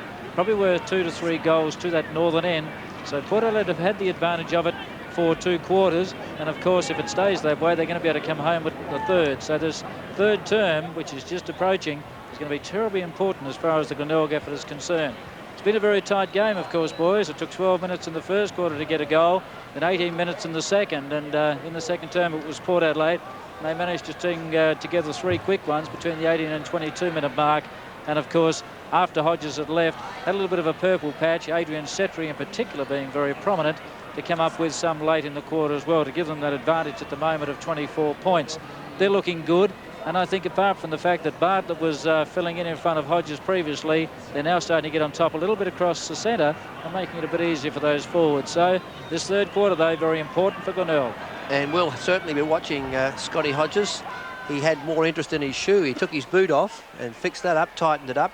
But knees are interesting. If you've really hurt your knee, maybe it was a nerve behind the knee joint itself. And if that's the case, that he'll be able to run and do well. He's running back to his position quite smoothly now. He needs 1 goal to equal Rick Davies' record, and he needs 2, of course, to become the record holder. Well, that's tremendous to see Scott Hodges to run to full forward, opposed to Chris Duthie. And Port Adelaide will start this second half leaders by 24 points in the 1990 grand final, 10-7 to 6-7. And to take up the call of the second half, here's Mark Hastings. Important part of football coming up, this second half of the 1990 grand final. The last grand final as we know it, with the South Australian composite side almost certain to join the national competition next year. 10-7 to 6-7. A brilliant second term by Port Adelaide set up this 24-point margin. Melican and Hynes, Chigwidden on the ground, kicks out very wide. Went past Christie, Mansell, Hutton, brilliant wingman, left footer. Gibbs behind, great mark, excellent mark by Gibbs. He's done this for most of the first half also. Of course, the big job now is on Adrian Setri, who's kicked 3. And Big Hynes has taken a mark as Gibbs kicked over the centre, but Hynes was waiting in the spot. Gives it to the Port Adelaide vice-captain, and that's Phillips. Drop punt, Smith from behind. Abernathy is there. So the Magpies into attack. We've played just 40 seconds of the third term. It's 10-7 to 6-7 Port lead. Just looking at the Glenelg side to see if they've changed their forward structure. Murphy at centre-half forward, Fidge at full forward, nothing at this time. The Magpies by 24 points. It's at centre-half forward for Port Adelaide, and another pack develops. Umpire Mackey in for the bounce. Umpires Mackey and Kinnear officiating. Umpire Mark Mackey in his first grand final. Kinnear officiating in his 4th. Tap one by Seebohm. Here's Brett Dean, found passage well. Oh, but a poor hand pass set up Salisbury. Intercepted by Simons. Will the ball set for Dean? It does. A hurry kick to right half forward, lip tack. He read it beautifully. Needs support, but goes it alone. A tumble punt kick, Mansell. A knock on to Fidge. He's 30 metres out from the Tiger goal. And the bounce will occur 10-7, 67 Port Adelaide. Glenelg 6-7, 43. We've played approaching 2 minutes third term. And Glenelg need John Fidge to kick goals as he did in the first term. 24 points this margin. Foster round the corner wasn't good. Simons, left footer, misses everything to the left-hand side. Out of bounds on the full. And we don't see him make a lot of mistakes, Darryl, do we? Well, it's the sort of thing you see in finals, Mark. Certainly he's a beautiful kick along with David Marshall, but then with the left foot offline. Rosonico, former Collingwood player. Christie couldn't control the mark. Now Foster to centre wing. Glenelg in front. That was Seebohm. Smith was with him. Wanganeen pushed and receives the free kick. This brilliant youngster, just 17 years old. In front always. He had a quiet first term, but started to play well in the second. Kicks almost into the centre. Smith was his target. Now Setri, who had a brilliant second term. Abernathy appeared to be held onto and will receive the free kick. Well, the player in front must be given the benefit, and Bruce was in front. Abernathy off centre wing. The set from Smith comes down to Gibbs, a good defender for Glenelg. A long kick to centre half forward. The target is Murphy, I should say. It's forced wide. Here's Mansell. Support from Chickwidden, who did so well in the second semi. Intercepted by Rosonico. And it's out of play in between centre wing and right half forward for the Tigers. And in fact, Adrian Setri did what Nicholas Chickwidden did in the previous game. The little men coming on late and kicking goals, which make the big difference. The boundary throw in, won by Phillips. Intercepted though by McDermott, the Tigers skipper. A high one to the pocket. Rosonico underneath the ball. Good thump by Ben Harris. Here's Hynes in defence, off to the run of Foster. From half-back, a long one to centre wing on the outer side. Dean at ground level doing some good work. A raking pass by Dean, Fidge the fly. The numbers with Port Adelaide in defence. Fiacchi shrugs the tackle well. And a clearing kick, but falls in the arms of Bartlett on the outer side centre wing. So possession turned around. Glenelg, stream ahead once again. On the lead, Liptak. Here's Salisbury, he's outside 50. Let's fly with a long one, Scott Salisbury. Great goal with his second kick. The Glenelg side boot their seventh after 4 minutes in the third term. Well, that was what the Bays needed. He got inside half forward. Liptak was in front. Salisbury forced through. Too fast or too strong for Wanganeen. Had the presence of mind to direct, and with the breeze at his back, kicked a 50-metre goal. Scotty Salisbury on the major score list. One of the toughest players in South Australia, the vice-captain of Glenelg. 10-7 to 7-7. 18 points. Port lead. 1990 grand final. Up on the half-forward line. McDermott. Liptak with courage. Now Marshall. Out wide he goes. Dean gathers nicely. Needs support. Eventually gets going with a left foot kick. It'll land inside 50, and Fiacchi's able to drop back and take an easy mark. Gives it to his vice-captain. Phillips. Hynes. Back to Phillips. Oh, he almost got himself into trouble. Good enough to get out of it. Hynes again. Lovely pass to Smith. Oh, coming in Abernathy. Well, there's such a big crowd, even if you did talk, I doubt you would hear. You always hear the players didn't talk, but both had their eyes only for the ball. Well, they didn't spill it, Darryl. That's the main thing, so they've got possession. Abernathy's 9th mark. Right half forward, Simons. Tregenza was with him. Now Tregenza. Hodges.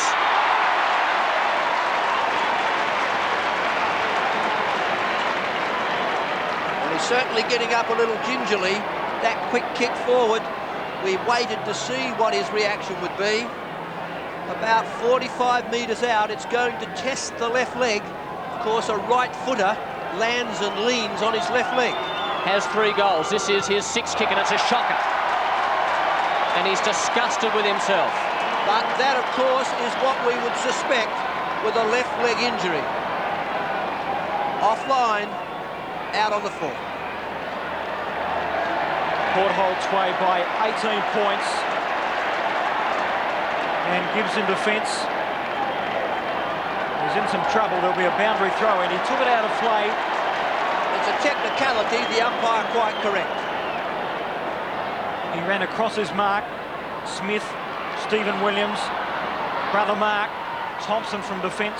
A tumble punt kick. Here's Marshall.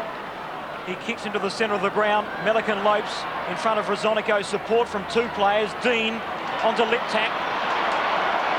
needs support. Chickwidden, he's got some pace, gathers cleanly, 30 metres out, and he's offline. Nicholas Chickwidden, a great gather at full pace. And Glenelg 7-8-50, trail Port Adelaide 10-7-67. Harris straight at Chickwidden, who nearly lost his head. Great build-up there by Glenelg. This is Hutton. Got it from Fiacchi. Wide on that outer side. It's out of bounds. 10-7 to 7-8. 7.5 minutes. Big crowd here, 50,000. A lot of Port supporters. And a lot of Glenelg supporters. Chickwidden. Hand pass wide's a good one. Marshall. High kick. Fidge. One out. Knocked away by Harris. Good work by the defender. Lovely hand pass by Ginnivan. Now Tregenza, long one. Marnie, over the top. No mark. Did he get into his opponent's back? He did. Stephen Williams was covering Alan Bartlett, keeping him out of the play from the front. Long kick by Bartlett towards centre-half forward. Phillips was there, so too Hynes. Now McDermott lost it. Fiacchi runs away from the danger zone, gets it into the centre, and Setri's got it. Great work by Fiacchi in defence. Abernathy, and he was felled after he got rid of it. And Hodges marks inside 50. This distance is a little less than the last kick. It's about a 35-metre kick. Once again, it's the psychological thing more perhaps than the injury. Hodges looking to equal Davies' record. 40 metres out directly in front. He shoots, and it's faded off to the right-hand side. So Scott Hodges, 2 scoring opportunities, and he's offline on both occasions in the third term. Abernathy tackled late by Simons. So Gibbs goes to the western flank, looking for Dean. Tregenza. And that is a one-out competition. Simon Tregenza, well taken. Concedes ground, gives it to Ginnivan. There's that great mark again. Ginnivan, who's lucky to be playing with an ankle injury. Good spoil from behind. Now Marshall and Glenelg set themselves up again. Looking for Melican. Chances for Chickwidden. Foster runs at him. Chickwidden keeps it in play. Rosonico did that brilliantly. We saw him do something similar in the first quarter. Oh, Fiacchi was knocked over heavily, and there'll be a throw-in on the outer side of the ground. It pays to keep your eye on the man and the ball. Jamison took Fiacchi out, and George, of course, has been high in Port Adelaide's best. The Magpies by 18 points. Hynes hooks it back northeast, sees it out of play. Well, the bodywork has been very heavy in this grand final. As expected, 10 minutes of play gone, third term. Hynes wins it down. It's not wide. Here's Rosonico. Mark Williams finds space. Did that well. A long one to centre-half forward. The fly from Smith from the side. Comes down to ground. Salisbury's met heavily. Wanganeen, look at him run onto the loose ball. 30 metres out, the left foot. He goes! Great goal by Gavin Wanganeen. And the Magpies boot their 11th. Fantastic combination. And Gavin Wanganeen scores his first. Well, what an absolute brilliant passage of play. Salisbury had the ball covered. Seebohm was trying to protect him. Fleeced to the ball by Gavin Wanganeen, who used his pace. And look at almost the arrogant ease as he uses his non-preferred kick or leg, his 7th kick, his first goal. The margin back to 24 points now. Port Adelaide 11-8, Glenelg 7-8. 11 minutes, third quarter. 50,000 people here at Football Park witnessing this excellent game of football. Liptak tackled by Williams and Abernathy. And Darryl is getting a taste of big-time football, young Liptak. Well, he's done surprisingly well back into the league team, and he did, of course, start the season very well. Abernathy's kick goes to Thompson, though. McDermott over his head. Awkward one to mark. Murphy, Phillips. Chickwidden tackles him like David and Goliath. Now Fiacchi. These two brilliant wingmen. Tregenza wins out. Setri. Smith behind him. Now Tregenza, long one to Hodges. He fell over at the wrong time. Setri a chance. Round the corner he goes. Great mark in defence though, a lot of pressure. And Glenelg will get out of trouble, and that's Bartlett. He's done well, supporting Duthie very well. He looks out wide to the run of Gibbs, who's met heavily, but a good knock on to Jamieson in his path. Off the half-back line, Jamieson with his 12th kick, a long one. Searching for Mansell, but a good knock from behind by Greg Phillips. And Glenelg now breaking down across half forward and full forward. They seem to now be back on top of the Port Adelaide attack, but now need to kick the goals. 12.5 minutes, third term of the grand final. And the Magpies lead by 24 points as Foster sees it out of play well. Port Adelaide, we can say now, Darryl, so far have answered everything Glenelg has had to throw at them. Yes, Graham Corns would be considering a movement of maybe Murphy and Fidge. Melican, who's done great things in the ruck. Chick Whitten, quick hand pass to McDermott. Great pass to Fidge. That was sensational work by the skipper, McDermott. And he did break clear with a lot of strong body work. Put it out in front of Fidge. Harris was there. He made Fidge earn it. He brought the bruise. And now from 35 metres out, Fidge a chance to make it number 4. And all his 3 goals to date came in the first term for John Fidge. 7th kick coming up. 40 metres out on the angle. The breeze from his left to right.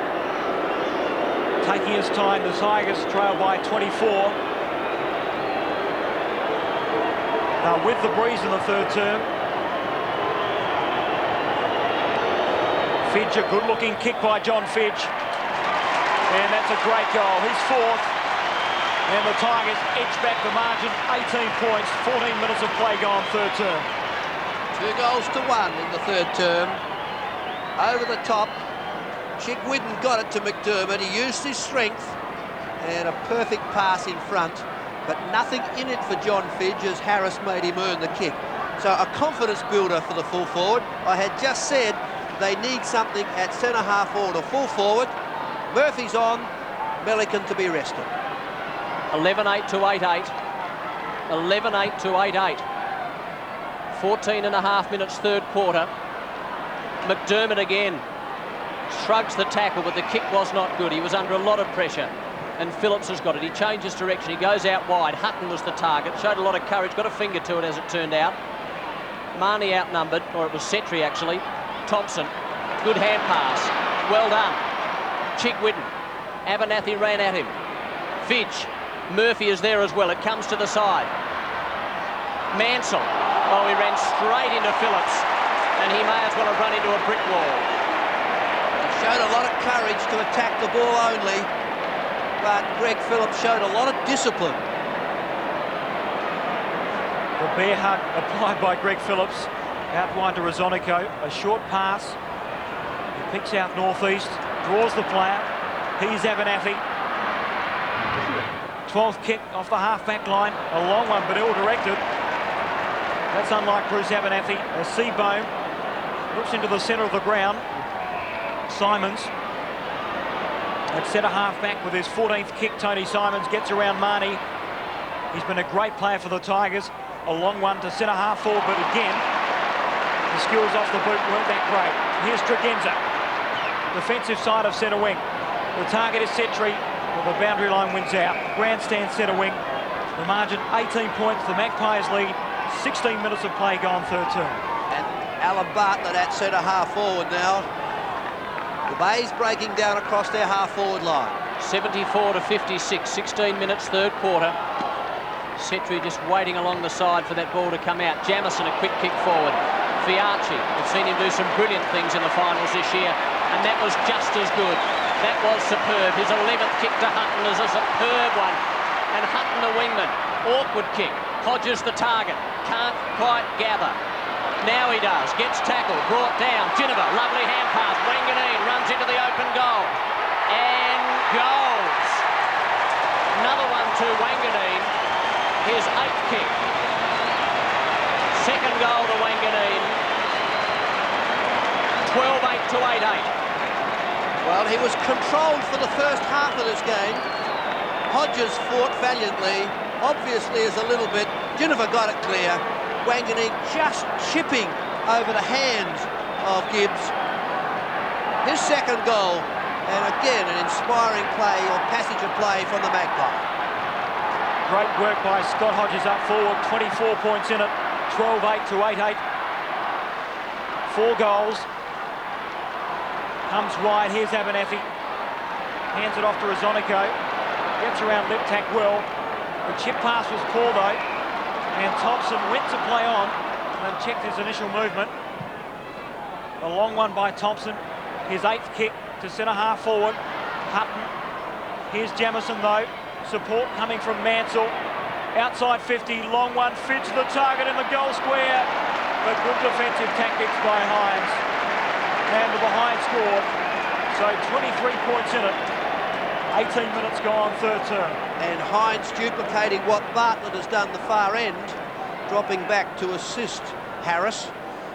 So Fidge controlled by the custodian. Rosonico with a long kick outside of 50. It's all Glenelg out there though. And Christie, former South Adelaide player, has it.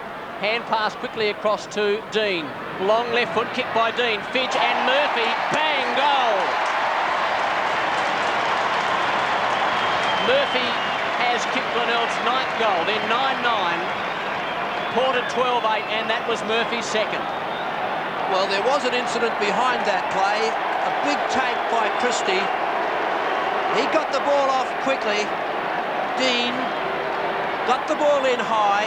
Fidge actually infringed at the back, allowed Murphy to take the mark, and he played on to free. The Tigers edge back. Umpire Kinnear is off the ground. Umpire Laurie Argent is in the centre square to assist Mark Mackey. Kinnear feeling for the right leg in the centre. The Magpies lead by 17 points. And a free kick to Rosonico, defensive side of the centre circle. His 7th kick, Paul Rosonico. He looks out wide. The long lead provided by Smith. Into the space though is Foster, who went to play on. He steadies now. The lead's on by Hodges, and it was beautifully put. And Hodges will attempt to equal Rick Davis' goal-kicking record. Well, he's still this 45 metres out. Did land on the injured leg. Now he's had 2 set shots since half-time. Both have been a little deliberate. This is the 9th kick. 9th kick coming up for Hodges, but again it skews off the side. So Port 12-9-81, Glenelg 9-9-63. And Darryl, that was superb by Hodges, because when he made that lead, as we see Jack Cale in the bunker, he was actually limping. That's the courage of the full forward. Long kick out. Tregenza did that well. The wingman, the brilliant wingman. Long kick. Big pack, just the one player as it turned out in front. Now Salisbury goes very wide. Now will this bounce kindly for Dean? It does. He's got 2 to beat, but he has got a bit of space. He goes wide to right half forward. Mansell. That's got to be holding on surely. Foster's with him. Mansell wins out again. McDermott. Williams. McDermott runs into Fiacchi. Chigwin lost it. Fiacchi in again. Tackled by 2 or 3 Glenelg players. Foster ends up with it. He goes wide to Phillips. Now they go direct through Abernethy from the defensive side of centre, straight down the centre, looking for Smith. 2 to beat. Seebohm knocked it away. Chance now for Smith as he goes in hard, and also Gibbs. And Ross Gibbs to receive the free. 21 minutes into the third term, it's testing time. Will a side break? This is the critical part. Gibbs covered the ball, now off to Christie. Christie from centre half back, a long one to right half forward. Fiacchi in the way, and he shows heaps of courage, George Fiacchi. Well, he's dominating the defence. He's going to have his 13th kick, and it's been, oh, what a passage of play. 7th mark, but a poor one. And McDermott ends up with it, a long one to Fidge in the pocket. He couldn't take the mark. He's got 3 to beat. A mistake with the hands, and Ben Harris ends up with it. Here's Hutton, defensive side of centre wing. He sets up Setri. Courage off to Harris. So the Magpies stream into attack. A good-looking pass, Tregenza. Here's Smith. He'll be looking for Hodges on the long lead. It floats up, centre-half forward. Williams, great courage. A vacant goal square. Hodges, can he mark? Yes! Great grab on the second attempt by Scott Hodges. The concentration. Stephen Williams got it on quickly. Jamison came in to apply the pressure at the second grab, getting closer, just 7 metres out. And he's had 3 shots for 3 very poor results as far as he's concerned, Scott Hodges. You see the angle, 10 metres out. He chips and goals. He's equalled Rick Davies' record. 1 to go to break the record. And the Magpies forge clear. 13-9, they lead Glenelg, 9 goals 9. Well, Jamison got there a little late and Stephen Williams set up the play. The intelligence of Hodges showed out. He tapped it with one hand up, eyes on the ball only, down to take the grab. Oh, brilliant mark to equal the record. 13-9 to 9-9.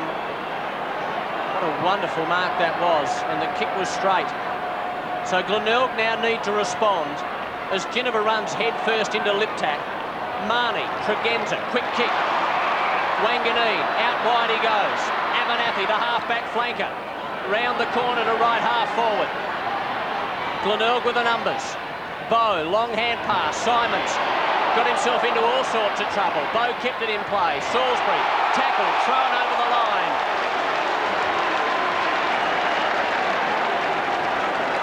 Throw in right half forward. 13-9 to 9 goals 9. And we're 1.5 minutes away from time on in the third quarter. Williams, now Marnie. Setri does the shepherding. Bow, no mark. That could be costly. Wanganeen, have a look at this young man go. Held on to. Well, he tempted Salisbury, eventually won the free, just tapped the ball on. Well, he's been devastating in the third terms, kicked 2 brilliant goals, which have been the difference. 9th kick coming up, just 17 years old, played 23 games and he's already off to Essendon next year. Wanganeen's kick, squares it, Smith. Now there's a push out and it's going Glenelg's way, so they'll clear. In defence here's John Seebohm. Port lead by 24. He goes short, Salisbury. Support coming from Bow off the half-back line. A long one by Lyndon Bow, but the Magpies with the numbers, a mistake by Abernathy. Here's Mansell, he's got support. Can he pick it up? No, he can't for the moment. It's fed out wide to Murphy. It's loose though, and intercepted by Hynes, but a mistake by Hynes. The snapshot by Bartlett, under enormous pressure, is out of play on the full. Well, Bartlett now at centre half forward or in the forward lines hasn't quite been able to take the marks. Glenelg have played well, but they haven't been up to set the play. It's 3 goals apiece in the third term.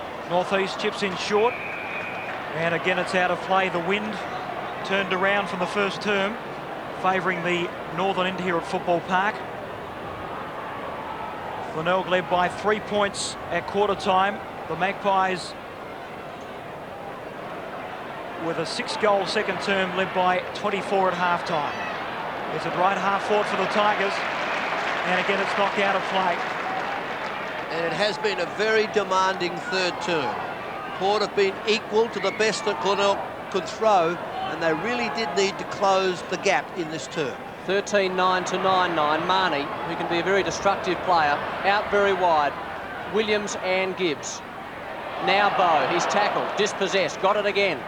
Thompson, desperately trying to keep that football in play. Now Seebohm, they can set something up here.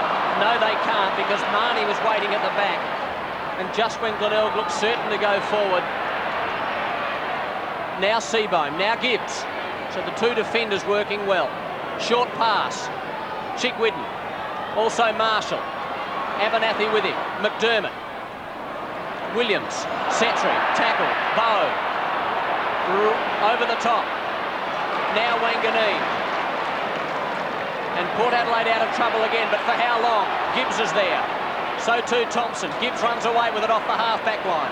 He runs through the centre, looks to the grandstand side. The target is Jamison. Support back from Simons. A long one by Tony Simons. Fidge has to fly against two Magpies. Here's Liptak, the snapshot is wide. It was well read by Matthew Liptak. He's played a fine game after coming in for Clayton Lamb. Port Adelaide 13-9-87, Glenelg 9-10-64. The opportunity's there for the offhand. Liptak not the natural left foot kick and just failed just on the right hand side of the goalpost. Foster goes wide. The margin 23 points. Hynes is the big leaper. And the ball drifts over the line. It's out of bounds right half forward. Well, 3 goals apiece in a very hard third term has really tried out the defence of Port Adelaide, but they have held strong and over the term have won this quarter. Almost 28 minutes gone in the third quarter. Geneva, Smith, and Payne. Had a pretty good final series. 7th kick coming up for Smith.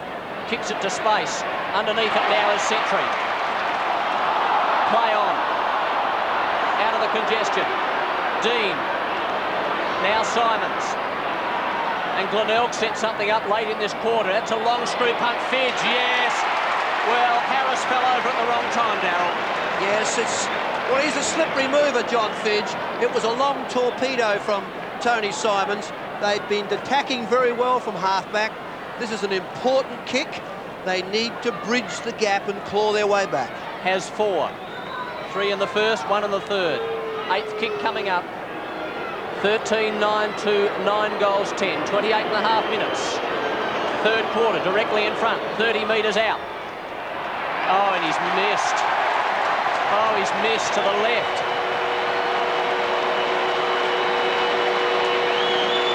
So at 3/4 time, that could prove to be a costly miss by John Fidge. At 3/4 time, Port Adelaide 13-9-87. They lead Glenelg 9-11-65, and the Tigers certainly had many chances in that third term, Darryl Hicks. Yes, it was an even duel. They seemed to just break down a little bit across half forward and full forward. Fidge did well to kick 1 goal. They took Murphy off for a short time, took Bartlett to centre half forward, but just that pressure from Fiacchi, a dominating player in defence for Port Adelaide, and he's high on their best players, but Port Adelaide just hurled, had the confidence and the strength, and Wanganeen, of course, got inside half forward twice to kick good goals. I was going to say, after a relatively quiet first half, Wanganeen may have been the difference in the third term. Yes, just looking at John Cale talking very strongly to Ben Harris, obviously giving him technical terms, technical information about how to handle John Fidge. It's the little things that count, and if the coach can get a message over, it can win a game. And Darryl, we just saw a shot of Rick Davies. Will his record go? He obviously tried to get out there to congratulate Scotty Hodges. You can hear Cale now talking. Things are pretty relaxed at 3/4 time. There's not a lot of yelling and screaming. It's more of getting your confidence, settling down, trying to marshal the energy that you're going to need in a very demanding final quarter. Well, here's the quarter by quarters, and we see the Tigers leading by 3 points at quarter time. Port Adelaide edge back to lead by 24 at half time, and they hold a 22-point lead at 3/4 time, 13-9-87 to Glenelg 9-11-65. The goal scorers for the Magpies: Scott Hodges 4, 1 to break Rick Davies' record, Setri 3, Wanganeen a brilliant third term for 2, and Mark Williams and Stephen Williams 1 apiece.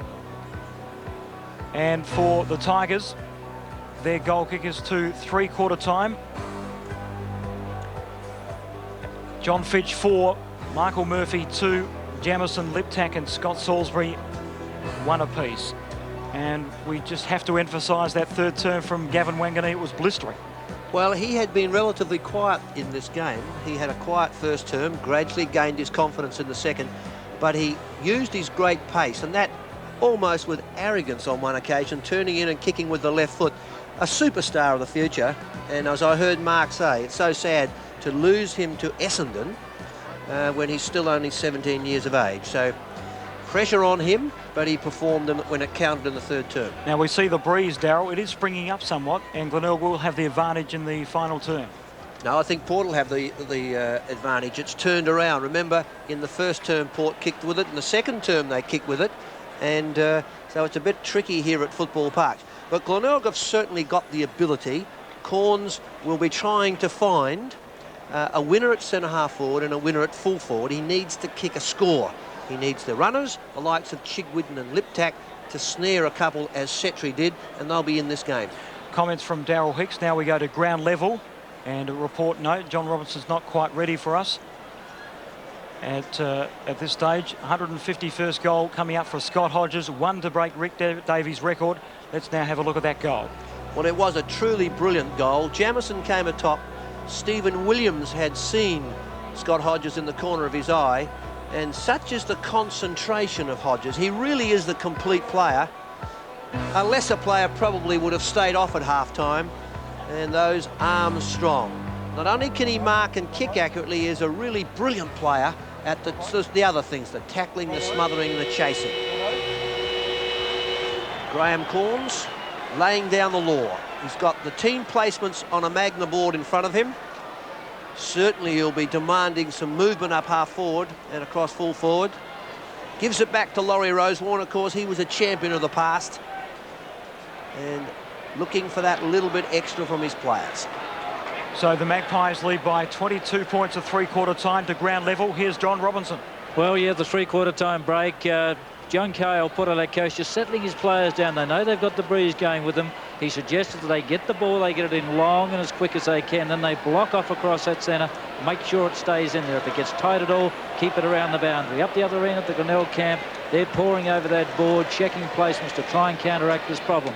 Port have things in their favour. You'll see them going long and blocking it in. Johnny, what options do you think that Graham Corns has? He shifted Bartlett across half forward. Murphy now back on the field. There's not a lot he can do. Well, there's not. Let's face it, it's the last game of the year. You have to kick a score if you're going to win the game. So he has to go for outright attack and get the players in position to kick the goals. No defence is on at all. He has to attack. And Ben Harris running back with a lot of confidence to do battle with John Fidge. We noticed that Coach John Cale spoke with his fullback. I think Fidge could win this game if he can get clear, and that obviously demands that the ball be brought into the forward line very quickly. And my point before about the breeze, I had forgotten it has turned around. It's done a 360. How strong is it, Darryl? Well, it's probably worth 2 goals now. It's direct. It's going pretty much from goal to goal. And if you come in from the centre, use the corridor, it'll be effective. And Graham Corns, last-minute instructions. The Glenelg side trail by 22 points. They break now, and all's in readiness for a fantastic final term. There's John Cale aiming for a 7th grand final from 8 attempts, and that would be some sort of record. Well, he'll keep the pressure on this quarter. It's up to Glenelg to win it. And the Port Adelaide approach won't be simply to go defensive. They'll be attacking. They'll be trying to get Hodges with the ball at full forward. And just looking at Scotty Hodges, he's been bending that knee. He's obviously limping. And he needs just one to rewrite the record books. So a quarter to go for season 1990, and to take up the call, Mark Aston once again. 13-9, 9-11. Here we go. What a wonderful way to finish over 110 years of history in South Australia. 87-65. Hynes, the secondary knock. Seebohm, Thompson. Hutton over his head. Dean read that beautifully. Needs support. Gets it from Chigwidden. He'll have to be off. And is. Long kick. Right half forward. Big pack and big mark. Murphy.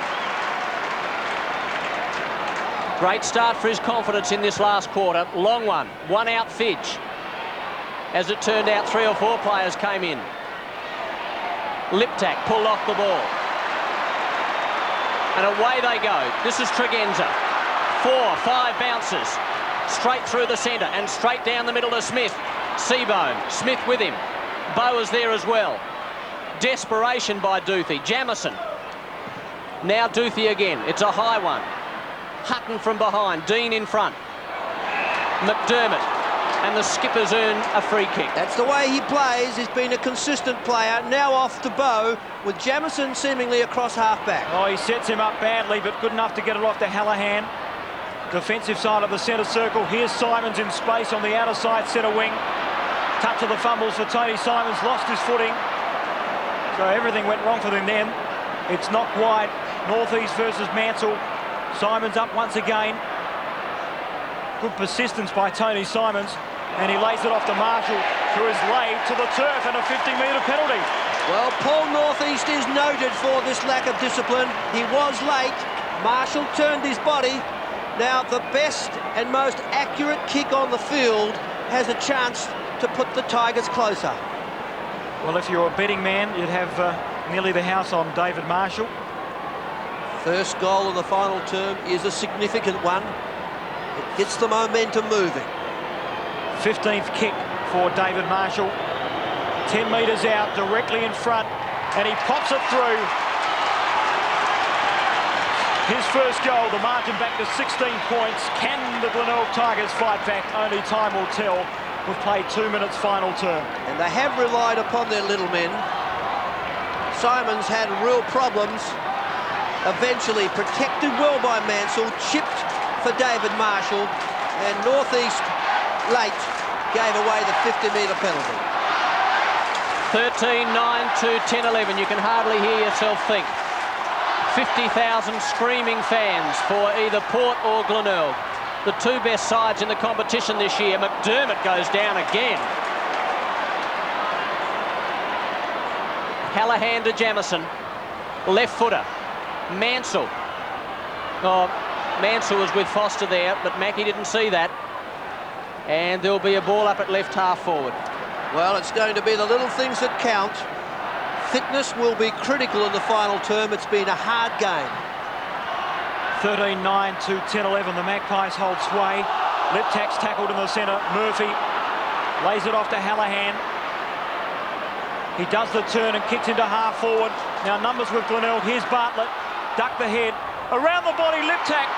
He spilt the mark, but it's got a bit of space. Oh, the hand pass straight to Rosonico was poor.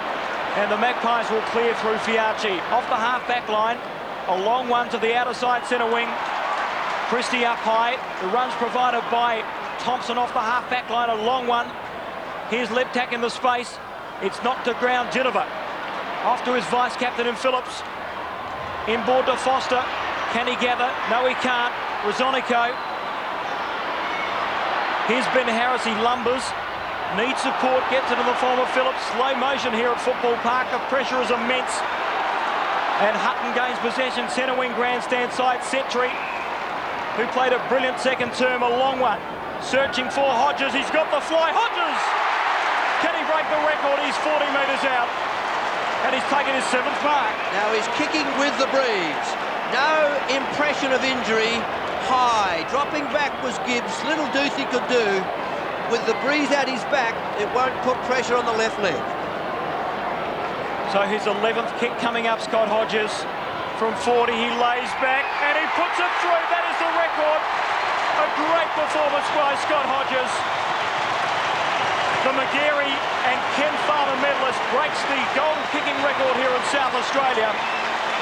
152 goals, and the Magpies surge further ahead. A standing ovation. 50,000 people at Football Park salute the champion.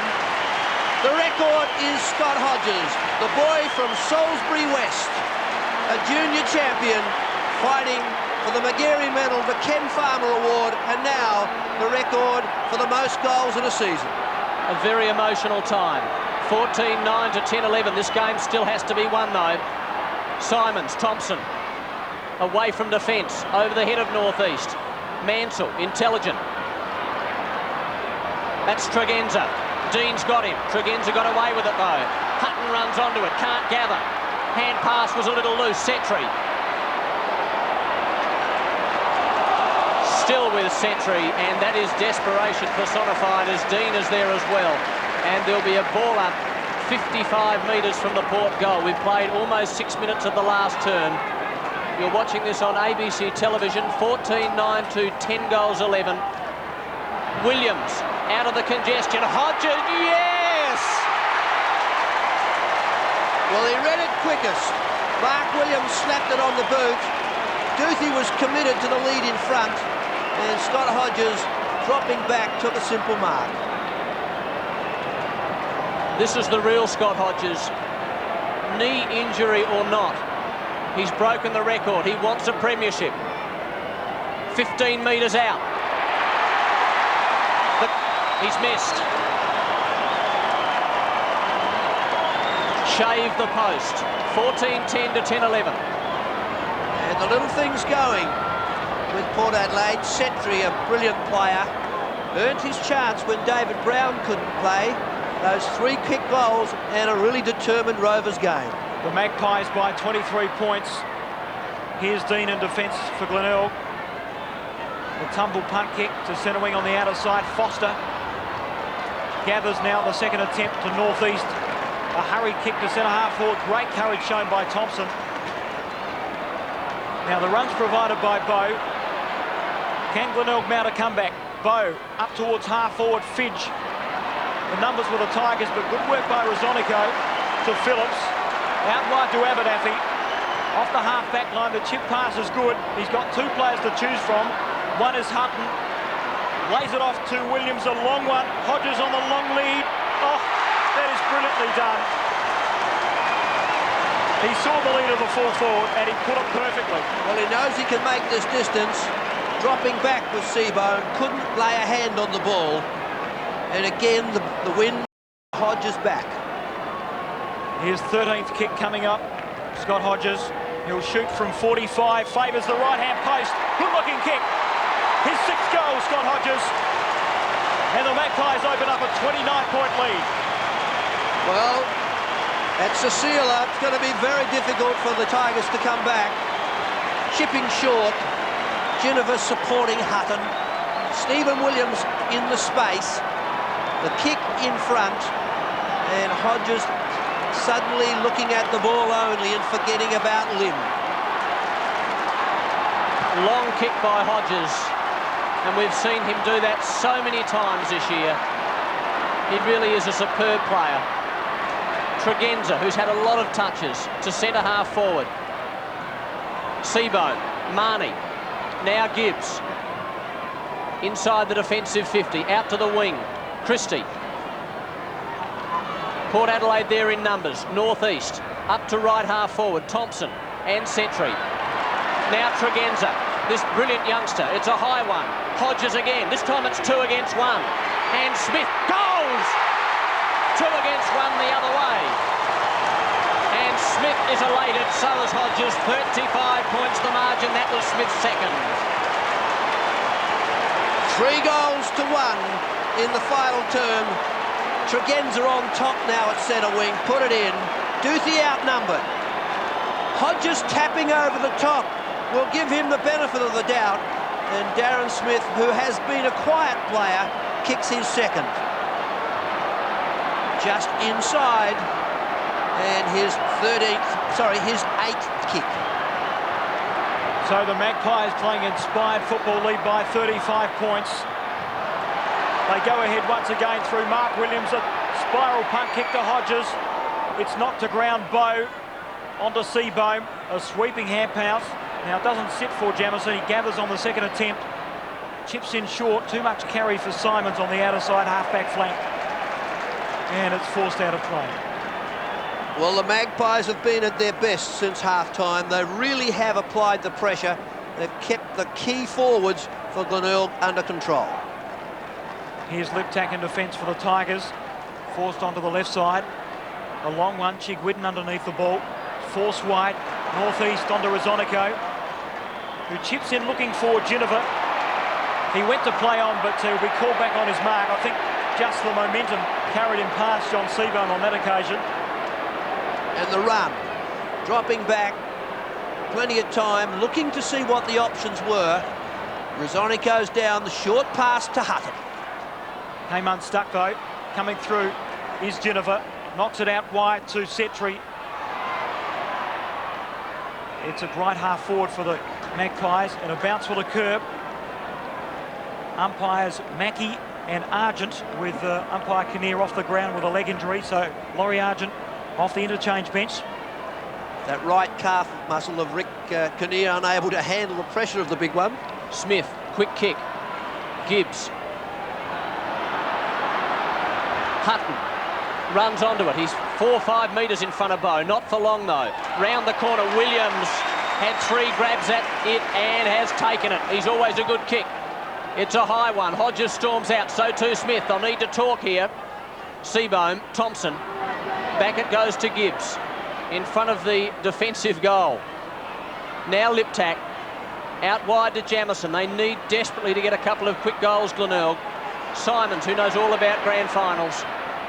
Long drop punt to left half forward, and George Fiacchi just stood there like a man and took it easily in front of his hands. That was his 15th mark. He's been a pillar of strength and defence for the Magpies, northeast. A hurried one. Now Marnie has to fly against 2. Glenelg with the numbers. Thompson hands it off to Duthie. A short passes on, and it finds Simons on the outer side half-back flank. Run provided by Duthie. Here's Liptak, but a mistake with the hands as Setri was bearing down, but a long kick by Matthew Liptak. Oh, great mark by Hynes. He flew from the side and he took it on the chest. Concedes ground back to Phillips. The big fella's on his hands and knees at centre half forward. Umpire Argent calls play on as the snapshot from Bartlett to the vacant goal square. Which way will it bounce? Here's Mansell. He needs a bit of luck. Ben Harris has the ball, but it's jarred wide, and Hynes clears. He chips it short. Here's Foster in defence. A bit of space, a long one to the outer side centre wing. Coming in, though, is Gary Christie, and he takes a good mark. So Christie, oh, he's lost it. Tregenza like a magician. Northeast, awkward kicking style, straight to Gibbs, though. And Gibbs will mop up. He goes very wide. Put Thompson under a bit of pressure. Setri's bearing down on him. He forces the error. Well done by Setri. Horns to bring on Melican. Mansell to have a spell. He needs something up forward to take a mark or to get some movement. 13.5 minutes, 16-10 to 10-11. 50,589 fans witnessing this excellent game of football, and Port Adelaide turning it on in the second half. Phillips push out, though. Fiacchi went up as well. Now this is Murphy. Chips to space. Melican, who's just come on, lumbers after it. He goes in short to Fidge, and he's found the full forward. Some suggesting that wasn't a mark, but he's got it.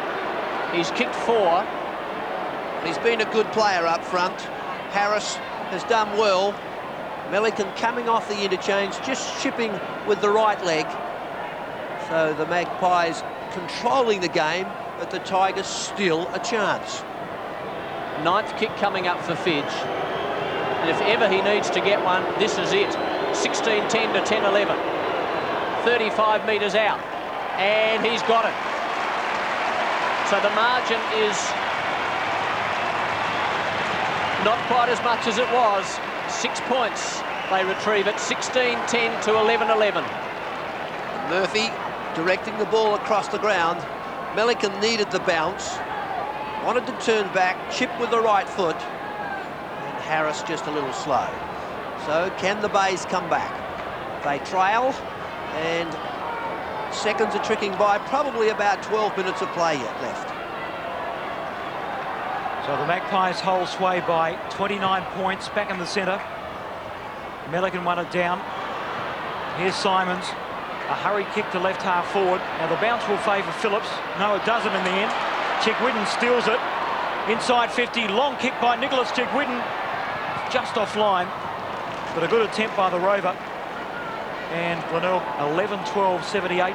They trailed Port Adelaide 16-10-106. And it did show that the breeze is not that strong. He kicked the ball a long way. Perhaps would have been better to try and pass off and find a teammate in a better position. There's still time. 28 points. Rosonico falls over after getting rid of that kick. It was a long one too. Simons appeared to get one high and did. So he'll boot this back into attack. Now he squares it. Gibbs. Well done by Williams. Now Jamison round the corner. And the defence working overtime in this last 2 or 3 minutes of Port Adelaide. Gibbs back in defence again. So time ticking away. This is Thompson, right footer, right half forward. Murphy, 2 to beat, and did it okay. A kick and a bit out. Goes in short to young Liptak. Hynes comes at him, but Liptak's got it. A good game from Liptak. Gained a lot of valuable experience. Liptak goes short into a pack of players. One of them was Rosonico. Not able to take the mark. Fidge round the corner, and it's wide. That must have been touched off the boot. Well, I think he was called to play on. And Rosonico gesturing to the umpire. Fidge has 2 particular goals that he has missed today that we would have expected him to get. That was one of them, and they're both significant. Nearly 17 minutes of play gone in the final term. Port Adelaide 16-10 to Glenelg 11-13. A big kick in. It's past the centre for the Magpies. Setri over the ball. Nice knock on by Wanganeen. Oh, coming through like a steam train with Seebohm. A long one to centre half forward. Phillips down towards Hynes. Run out wide provided by Hutton. So the Magpies building a poor hand pass. Sets up Mark Williams. He needs a bit of luck and support.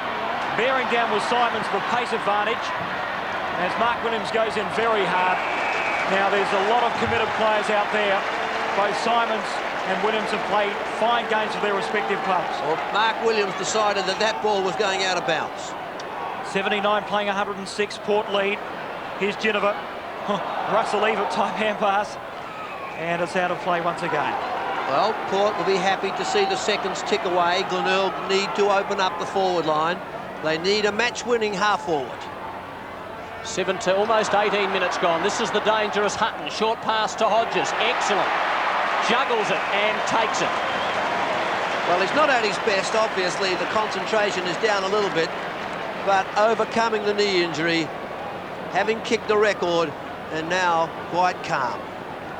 He'll kick from about 40 metres out. Scott Hodges, 10 marks. This is his 14th kick. It's a pressure kick. 18.5 minutes he's missed. So, Darryl, that knee obviously a problem, but he's still done a marvellous job. Yes, I'll bet at half-time the doctor and the physio had a big decision to make with Scott Hodges. It paid off. He's come back. He's now kicked 5, kicked 6 in a, we'll almost call it a match-winning performance. Gibbs runs inside his defensive 50, a long one to the outer side centre wing. Here's Foster, who's been a rebounding defender for the Magpies. Stephen Williams spilt a mark at centre half forward. Simons dispossessed. Wanganeen doing some heavy work. A lot of players at centre half forward for the Magpies. And the bounce will occur. Umpire Laurie Argent in now. Desperation stuff. Ross Gibbs, in that recent incident, Phelps behind the play went down when shepherded, and Gibbs cleared. The bounce at right half forward for Port. Hallahan back to Gibbs, who's been a good player for the Tigers, a long one. Now it's Dean versus Hutton. Dean the spoil from behind, but good persistence by David Hutton. And it's out of play in between half forward and the left full forward pocket. And Glenelg started on top across the centre, but since half-time or maps quarter-time, Port have lifted. 28 points in it, Port lead. They're into attack once again. Lumbering out is Harris. Oh, he ducked ahead but got off the set treat. Now there's a decision holding the ball. So the free kick in defence to Jamison. The player was Phelps, in fact. Just not the agility to be able to evade. Seebohm off half-back. A poor kick falls in the arms of Simons through centre. A good foot pass finds Chigwidden. He's well outside 50, but Fidge on the lead. Well put. Fine ball from Harris. It's knocked to ground, but Glenelg have the numbers. Here's Hallahan, playing beautifully by Geneva. And it's bottled up well in defence. So a bounce will occur 45 metres out from the Tigers' goal. Well, Hallahan not the vision to see Jennifer coming down from behind. Fidge was on the movement. 28 points, Port Adelaide lead, 20.5 minutes. This is it. The grand final of 1990. And it won't be the same next year with a South Australian team in the national competition. 16-11 to 11-13. inside the attacking 50 for Glenelg. Foster, Brozonico it was, holding the ball. Chickwitten a big chance, Darryl. Aggressive, kicked a long shot recently. This full face of window. We'll put this in long. Drop punt. It is long. Just touched, and it's still in play now, out of bounds, right forward pocket. So 16-11 to 11-13, and perhaps another 8 minutes of the 1990 grand final. And the Magpie defence makes it very hard. In attack for the Tigers, they trail by 28. Here's McDermott. Bearing down was Mark Williams, though. Gets it back. A hurry kick out of defence. Abernathy did beautifully. Look at the vision to northeast. Inside his defensive 50, 2 bounces. Bartlett runs at him, but he chips it in towards Phelps. Support back from northeast, who tries to soccer off the ground. That was ambitious. Setri goes in hard. Northeast gets it back. A long one, a spiral punt kick to centre half forward. But Seebohm in the way. He hands it off to Duthie, who provides good rebound. Gets around Wanganeen. Was that intentional? We may never know. A long one. The centre half forward. Christie in the way, and he'll get the free kick. Got to get on with it. Well, he took an excellent mark early in the game, and that mark, he stood his ground. Williams was late. So he is an accurate kick and about 35 metres out. His 4th kick coming up, Gary Christie. 40 metres out, time running out for the Bays. He pops it up, good looking kick, comes back, and he's put it through. His first goal, and the Tigers edge back, they boot their 12th. 23 minutes gone in the final term. Glenelg 12-13 to Port Adelaide 16-11. Well, Duthie did brilliantly. He evaded, turned inside. It's the height of Christie. Williams a little late, the ball holding up in the breeze, and a precise kick which just made the distance.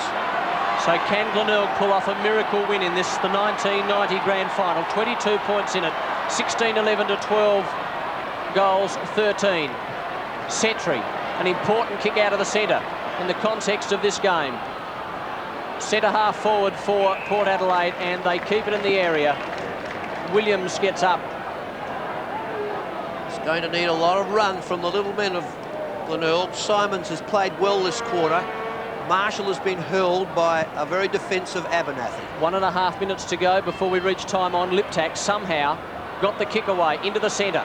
Chickwitten, a mistake with the hands. It bounced off his chest.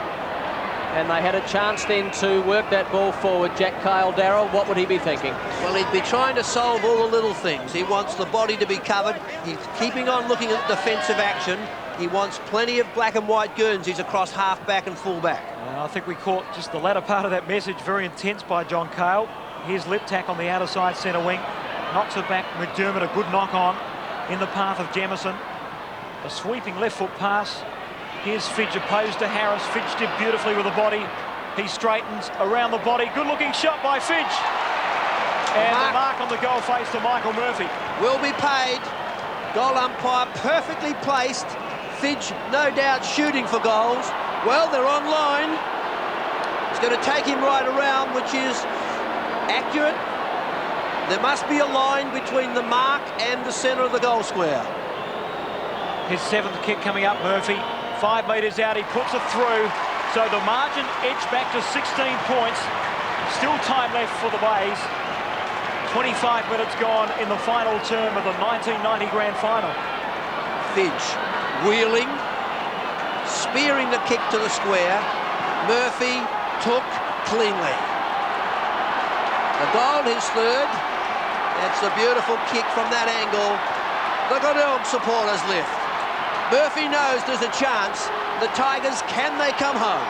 7 goals kicked in this, the last quarter, so perhaps another 5 minutes of football. 16-11 to 13-13. It'll be important from this point. Phillips, Bartlett's with him, Abernathy, Williams and Liptak. And there's a Tiger supporter. I don't think there's any questioning that, unless he's an impersonator. 16-11 to 13-13. Almost 26 minutes gone. Another goal by Glenelg would make this very interesting. Marshall intelligently. Hallahan, a sweeper. Now Simons. You've got to kick it or hand pass it. He does the latter. Round the corner goes Marshall. Over the top. Murphy. A chance. No, it bounces through for a behind to the right-hand side. David. Looking dangerous. Glenelg know they've got a chance. You watch the Magpies, experienced players now, really work hard to slow the game down. So 15 points in at Port, still lead. Foster to the grandstand side. Harris up high. Out wide to the run of Hutton. But he's happy to see it over the boundary. Well, Greg Phillips was the player who enabled Harris to make that mark unattended. So we're approaching the 27-minute mark of the final term. Through comes Liptak, but there was no passage through that pack for Matthew Liptak, who's had a pretty good game. The youngster, plagued by injury this season. No lack of courage. Umpire Mackie in his first grand final. He's done a good job too. The bounce at right half forward for the Tigers. Here's Chigwidden. Numbers with the Magpies. Wanganeen. High tackle. And what he does get in attention, he certainly lets the umpire know, and I suppose in a way that's a skill in its own. Yeah, certainly a light player. Chigwidden was a little bit undisciplined, and a light frame player can simply win the free, but it was legitimate. Now, Mark Williams tells the junior to take his time. They'll play to the line and play for time. 11th kick for Wanganeen. Port lead by 15 points. Good knock on by Darren Smith in the path of Stephen Williams. He's got support in Tregenza, but he's used to kicking these, Stephen Williams, but on that occasion just hooked it offline, have the breeze at his back, so the margin back to 16. Still 3 straight kicks in it, still possible, but Port Adelaide very defensive. Gibbs puts everything into that kick. Duthie, Tregenza, high kick, setting up his forward. Hodges. Phelps was there as well. Gibbs, Thompson. Williams runs after him and drags him down. Great tackle. Wonderful desperation by Williams. Well, just imagine how tired the players are. They've given it their all, so the skill factor should be down. 16 points, Port Adelaide lead. Very close to their 3rd premiership in a row. High kick by Bowe. In front of the members. Good strong mark there taken by Murphy. Chance for Glenelg to get inside half forward. Murphy has certainly lifted since half-time. Half-back, Jamieson. And the crowd is going wild. They can sense this premiership as Port Adelaide's. Phillips in the van. Bartlett, Liptak runs onto it. Sweeper, Chigwidden. Over it goes to Christie. Runs into the open goal and has missed. And the crowd, the Glenelg supporters go, oh! Absolutely critical, that shot. The dive of Rosonico. That's an expression of how dedicated the black and white Guernsey is. So time running out for the Magpies. In fact, for the Tigers, they lead by 15 points, Port Adelaide. Hutton's 15th kick off the half-back line. Looking for Hodges, who's well down from his full forward position. And he gets the applause from the Magpie supporters. Scott Hodges. Approaching the 30-minute mark of the final term. So perhaps, no, I was going to say a minute away, but the 1990 premiership to Port Adelaide. Winners by 15 points. Scott Hodges and Tim Ginniver fall to the ground. A 3rd consecutive grand final for Port Adelaide, and also coach John Cale. The final score, Port Adelaide 16-12, 108, Glenelg 13-15, 93. So a clean sweep to the Magpies in Perth, South Australia and Victoria. Well, they deserve to win this premiership. 3 in a row now. To see Mark Williams home from the Brisbane Bears mid-season. Timmy Ginniver. There's coach John Cale. As fit as they come. And Port Adelaide proving that they had what it took to make it 3 in a row. Captain Russell Johnson's limping a little bit. Might impair his celebrations a little bit.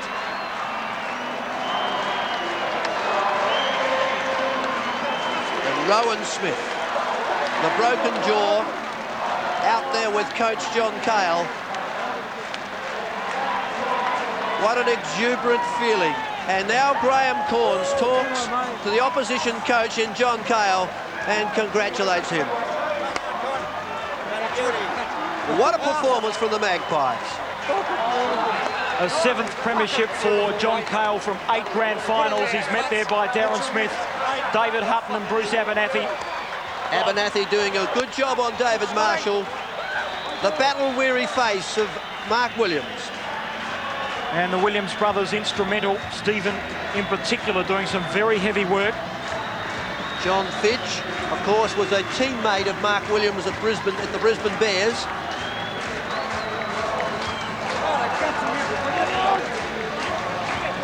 Actually, it was a great team effort, and now it's 3 in a row. We'll go for 4 in a row next year. Well, it's been a very difficult year in a lot of ways, and you've just shown everybody in South Australia how good Port Adelaide is. Yeah, well, it's us against the rest, and that's how we like it, and that's why we come out on top. Congratulations, mate. It's John Robinson with a very happy Darren Smith, who was out of form early in the season, but has come back into form at the business end. And again emphasising almost a chip on the shoulder. Rowan Smith, of course, will be a folk hero with that broken jaw. An inspiration to his teammates, no doubt. And there's a dejected Glenelg coach, Graham Corns. And look at the Bay players. The Bay players are just sitting there. And he'd be saying to the Glenelg players, just absorb this winning feeling that Port Adelaide is showing. And they'll be learning from this loss. Speaking of Greg Phillips down here on the ground, a fantastic effort. Greg, all the boys really pitched in hard. Oh, unbelievable, you know. This week seemed like it was about 3 weeks, I think. We just couldn't wait to get here. And, then we got here. We knew we had to put it together. We knew Glenelg were going to be hard. And it's a credit to them. They fought it right out the last minute, but it's great to come out winning. A total team effort. There's a couple of guys unluckily injured in recent weeks. Yeah. They were right with you too. Rowan, in the room, and Brownie, they were there. Urge was on before the game, and, it's a credit the lads to perform, and it's just not the 20 today, and there's a few unlucky ones that played in the reserves as well, so it was a credit to the boys on the track all week, and had a couple of team meetings. It was just great. Congratulations, mate. Go and join the celebration. Well, thank you. John Robinson with Greg Phillips, and now to the SANFL president, Mr. Max Bashir. Tremendous support that you've given to our league throughout this year. You've been absolutely great, and we appreciate it. I want to thank all of the clubs for their involvement during the year, and particularly the teams that paid off in the final 5. But I think you'll all agree that these 2 teams that played today were worthy of the honour of playing off for the grand final, because they've been outstanding throughout the year. I want to congratulate the Glenelg Football Club on their performance today. They played the game out right to the end, and I want to congratulate John Robinson, once again with his trusty microphone at work with his goal-kicking freak, Scotty Hodges. Fantastic effort out there today of all the boys. Yourself, you've won all sorts of accolades this year, but what it's all about is a premiership. That's right, I don't care about the record. It was good to get the record, and it's just been a great year, and it's just great to top it off with the premiership. And all these blokes here, mate, you got to owe it all to these guys. They've fed me well all year, and it's a team effort, and we bloody deserved it today. You certainly did, mate. Very emotional, and go and join the boys and have a good time.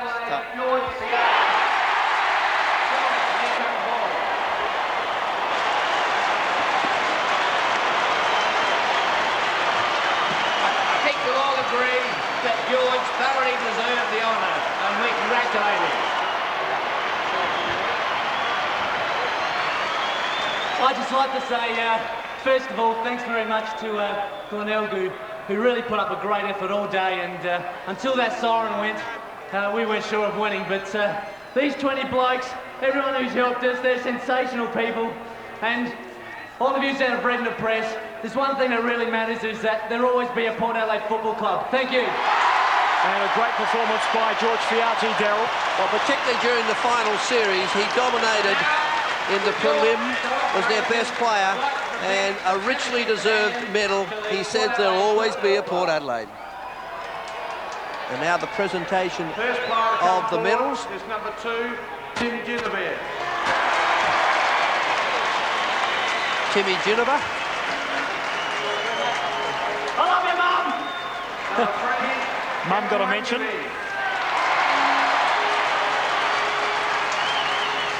And a brilliant youngster, Gavin Wanganeena's scintillating third term. The Jack Odie medalist, George Fiacchi, one that he will never forget. Did an outstanding job against David Marshall, perhaps beaten on the day, but dimmed the brilliance. Back from the Brisbane Bears, Mark Williams. A very satisfying premiership for Mark Williams. His brother Stephen. Dominant on that half-forward line. Scott Hodges. Magarey medal, Ken Farmer award, and the record for the number of goals in a season in South Australia. A great performance by Scott Hodges to come back from injury. Here's Simon Tregenza. A brilliant last three quarters, perhaps beaten early. Oh, what a start to the game by Wayne Marnie. Kicked the early goals, worked very hard, and set it up.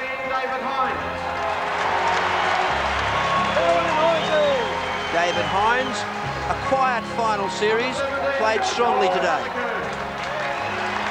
And Paul Rosonico in and out of the Magpies senior side, but a very workmanlike performance in defence. You're only as strong as your defence, and you're only as strong as your reserves. Adrian Setri back in the side to replace the injured David Brown, 3 goals. The popular centre-half back, Greg Phillips. Not a lot of kicks, but a lot of hand passes and set up many plays.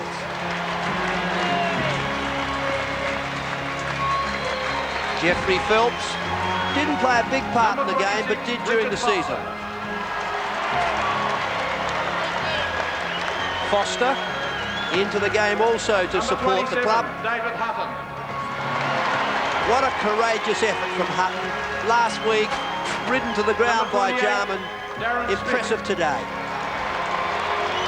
A quiet final series for the state centre-half forward, but did it well. Back from the Brisbane Bears in a premiership would be a delighted custodian. Rough and tough and aggressive Paul Northeast. And that sums it up. That's how he plays. 1990 Premiers Russell Johnson. Well, he was the Jack Odie medalist last year, Darryl. He's the captain of the winning premiership side, and he must be a very proud man. Well, he's limping up, and a proud captain. John Cahill, 7 premierships from 8 grand finals, and he must now rank as one of the great post-war coaches, Darryl. Well supported by a brilliant club. To present to the Port Adelaide Football Club the Thomas Seymour Hill Cup for the premiership of 1990. Port Adelaide.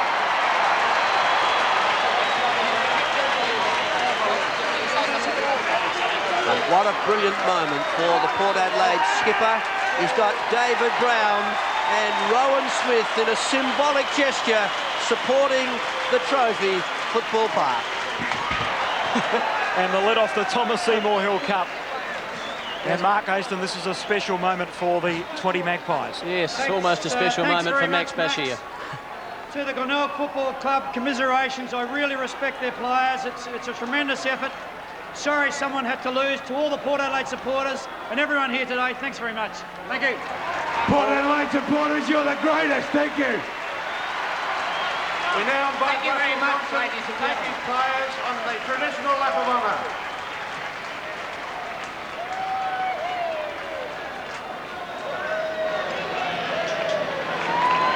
So it's time now for the lap of honour, the tradition that occurs at Football Park. The trophy held aloft. Jeff Phelps, the strength to be able to do it. Football clubs, players win touches, teams win games, but football clubs win premiership. And the Magpies are as strong as any club in Australia. The fans go mad. There's the Jeff Phelps fan club, and the Magpies will be ecstatic in front of the cheer squad at the golf course end. Robinson's got Jack Hale. Yeah, Jack, we're on now, mate. All the very best. It was a fantastic effort. All right, I've seen you 3 years in a row now. This has got to be the best of them. This is the best premiership ever, Johnny. I mean, we did a lot of work during the week. Marshall was a danger, McDermott, and we put Abernathy and Mark Williams on those two guys. And we lost players early, so it was a typical Fighting Magpie effort. I thought it was a great win. It certainly was. You lost guys before the game too. What about those fellas? They were right with you. Oh, yes, they were. They were there before the game, Rowan Smith and Brownie. I mean, it's just a great club, and it has such tremendous fighting qualities. I think that's why people admire it. Well, they're fully on display today, Jack. Enjoy the night. Thanks very much, John. Thank you. So John Robinson with the victorious Port Adelaide coach John Cale. His 7th premiership from 8 grand finals and a fantastic performance. There's the Glenelg coffin. Always humour in the Port Adelaide club. Probably Tim Ginniver behind that particular incident. I know somebody in the crowd no doubt came up with it. And it certainly is a mean machine, the black and white machine. Wasn't it a team effort? George Fiacchi wins the Jack Odie medal, but what a performance from the club overall. Their 3rd in a row, Port Adelaide. Their 3rd premiership on end. And their 30th in total in the SANFL. That may in fact be Greg Phillips' young daughter, I think, holding the flag with David Hutton.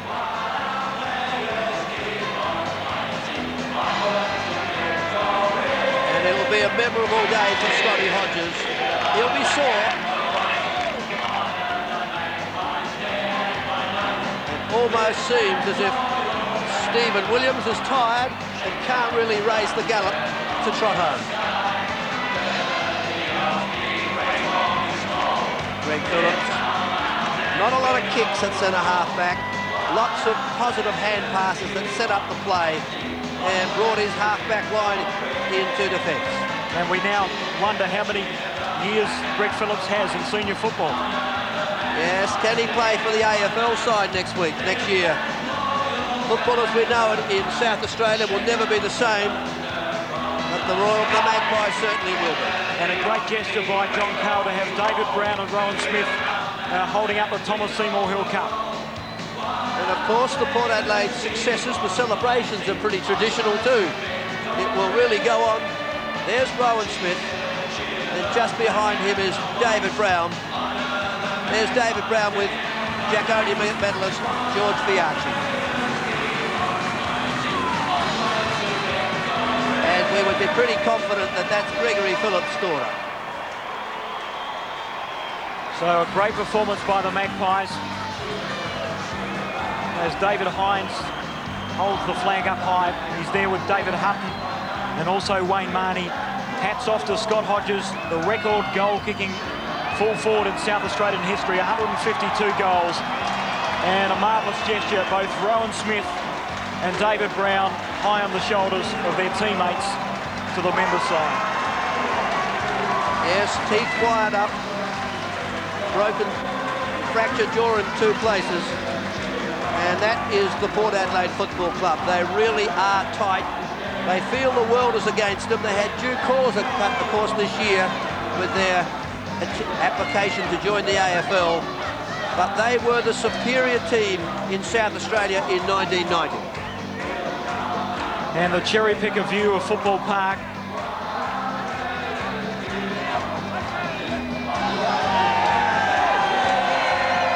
The photographers get their shots of the winning Port Adelaide side in jubilation. So a fantastic performance by Port Adelaide. And on behalf of my fellow commentators this year, Mark Haston, Daryl Hicks, John Robinson and David Christie, and the entire ABC production crew for a fabulous performance this year, David Bashir bidding you farewell from Football Park.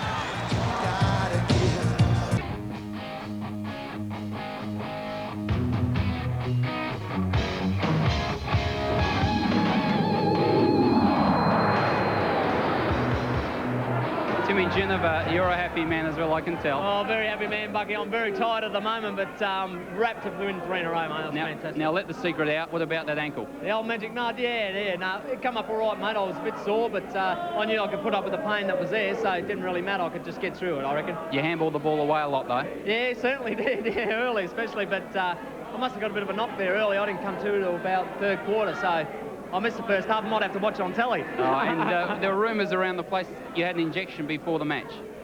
They give me a bit of local just in the front ears where I could kick. But besides that, the ankle part, I just had to put up with that. Pretty sweet, isn't it? Oh, fantastic, mate. It's all worth it, mate. And, you know, that's why I worked my guts out to sort of get back on the track and, you know, and be successful for this Saturday, you know. So I worked hard in the water. I'd like to thank all the people that helped me get here. That was fantastic of them. Well done, Timmy. Thanks very much, Bucky. Have a good night, mate. You're a pretty happy man there, Rocky. Tim Ginneman, he played pretty well, I thought, today too, considering he had that ankle. Yeah, this time last week he wasn't any chance to play, and they fly in some magic mud. Little local, and away he goes and plays a great game in the grand final. He was joined by a few other small men from Port Adelaide, Adrian Setri in particular. Those 2 goals he kicked in the second quarter, they were magical goals, weren't they? Almost the way the game changed, I thought. Yes. They got a bit of a break there, Port Adelaide, and Glenelg just found it very, very hard to come back from there. And I thought also Marnie in the first quarter was just electrifying the way he got into the game, and that goal he kicked off the 50-metre line was a real team lifter. It was an amazing thing, Rocky, because I thought in the first half of the second quarter, the Bays looked the better side, but then halfway through that second quarter, bang, bang, bang. It just got back to the work level. I thought that Glenelg would have learned from that second semi-final. They just simply had to have the numbers around the ball, but they didn't do it today. They didn't work as hard, and they didn't get to the contest. OK, let's now take you to E&A. George, congratulations. Jack Odie medal. A great win to Port Adelaide. You must be a very happy, proud man. Oh, I'm just thankful the game's over, actually. It was just such a hard slog for 4 quarters there. And just glad we were in front of that siren went, yeah. George, when do you think you won it? When young Adrian Setri came on? Yeah, he's definitely the turning point of the game. When Adrian came on, kicked 3 important goals. And, you know, he really played very well when he came on. Now, you went away to a 6-goal lead in the last quarter. Then the Bay started to peck you back. Did you get a bit twitchy? Oh, yeah, I must admit, back in the back lines, I was getting very twitchy towards the end there, but I just happened to look up the clock. I saw it was a 29-minute mark, and the siren went after that, so it was magnificent, yeah. Jack's pre-match moves, obviously Mark Williams was tagging Craig McDermott. A lot of those moves paid off. Oh, yeah, definitely. I think we realised from the second semi-final who their danger players were, and we just tried to cut them out, which I think the boys did a great job today, Abba and Mark Williams. So Abba was on Marshall, who tore us apart in the second semi, but he wasn't sighted today. George, congratulations, a marvellous game, well done. Thanks, Nadine.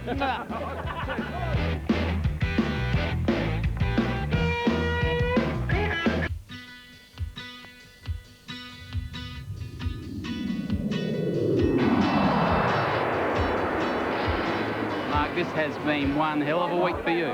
Yeah, well, you know, I had the birth of my baby, and then all the boys over in Collingwood finally did the right thing. So, you know, I'd like to congratulate them if they're still watching this, because it was a great effort and really revved us boys up to get the same result over here. It's getting a bit wet in here, but 58 you were born in, Collingwood Premiership, 90. My baby's born, Marcus, yeah, and another premiership for Collingwood, and a premiership for us, and Port won in 58 as well. So, you know, the numbers were there, and I knew we were going to win today. Well, you've made it 3 in a row for yourself, because you left Port in 1980, as I remember, 79, 80, and now 90. Yeah, it's a long time, but, you know, it was great to get back amongst it, and with playing with Stephen and Greg and Abbott, they were about the only 3 that were still playing back when I was playing in 80, so we had a great time out there, and, you know, we only fell in at the end, but any result, a win in a grand final, it doesn't matter what you win by. So how'd you feel in the game yourself? Was it a tough game? Yeah, it was a tough game. You know, I had to concentrate. I was trying to keep McDermott out of the play, and he's a great player. And, you know, they were always there and always coming back at us. And, you know, even in the end, we weren't real sure if we were still going to just hang on. And in the end, we hung on. And it was a great effort by everyone. Tremendous effort, Mark, and a great season for you. Yeah, thanks very much, mate. And see all the boys back at PAC on Tuesday.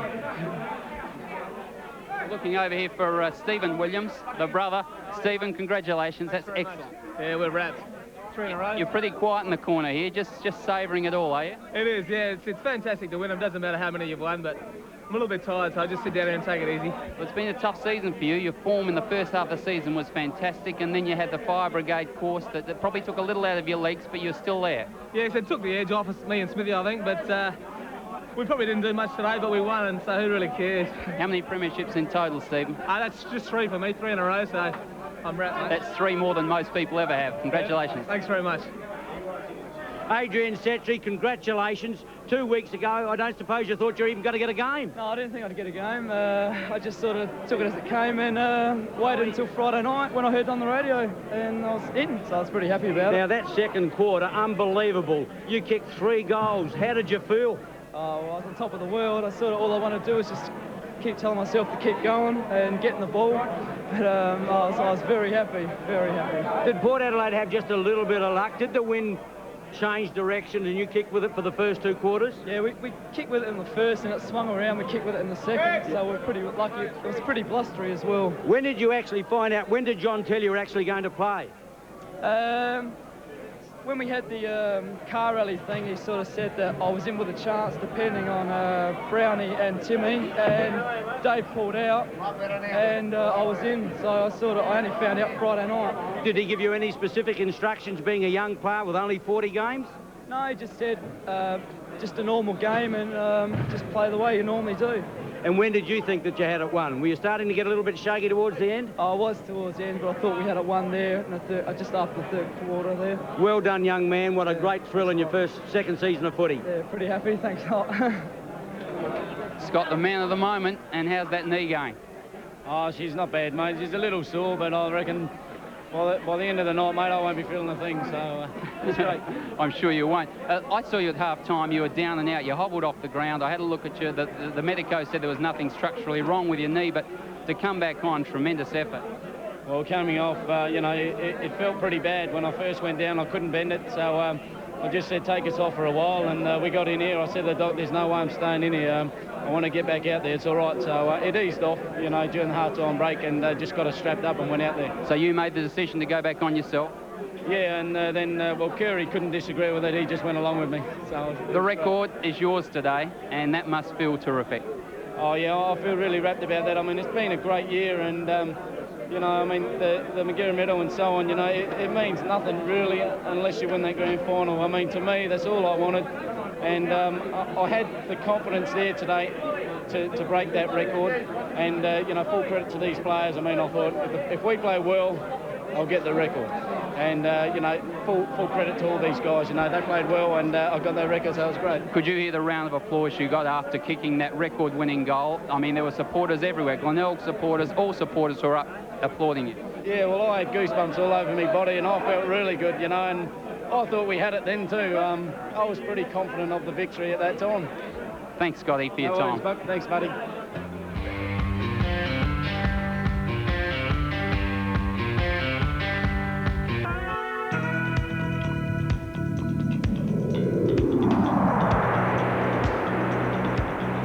Russell Johnson, you are a very happy man with your wife Mary. Congratulations, an outstanding effort. 3 premierships as captain. Yeah, that's the same as you, Bucky. Yeah, it's a pretty good feeling, something they can never take away from you. Exactly right. Mary, what did you think about the big fella? His ankle's blown up like a balloon. Oh, well, it doesn't really matter. They won, so that's what happened. That's what matters.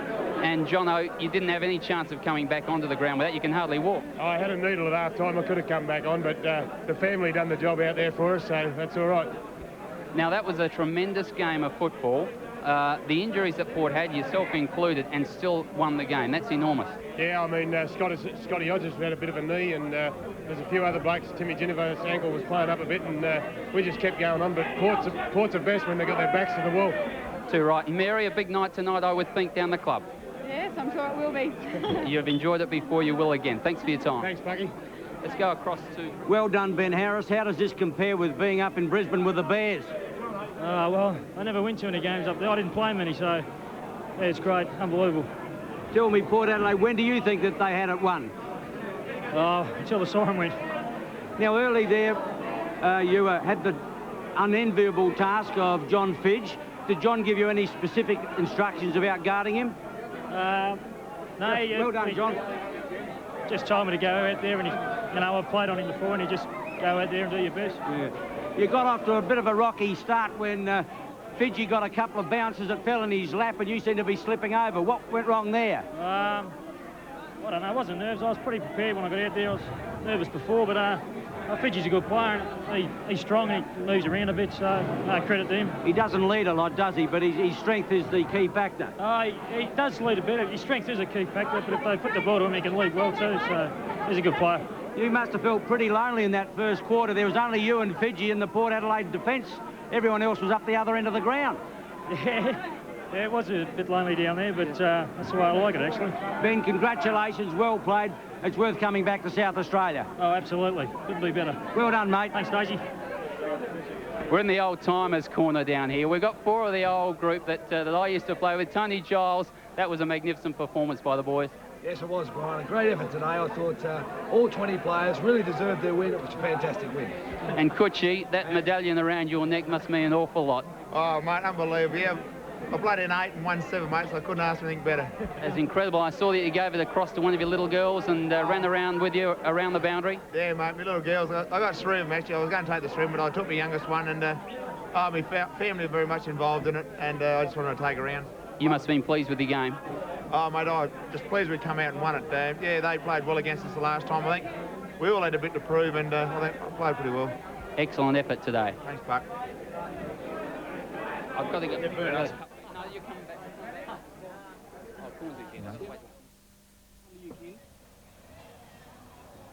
Yes, welcome back to headquarters here, and of course there you see Graham Corns and Chris McDermott walking into the Port Adelaide room, Graham, and no doubt very humble in defeat, but certainly they weren't disgraceful, were they? Oh, hell no, Ken. Traditional thing is to the coach and captain of the losing team to go in and just say a few words of congratulations. Okay, let's go into the rooms now.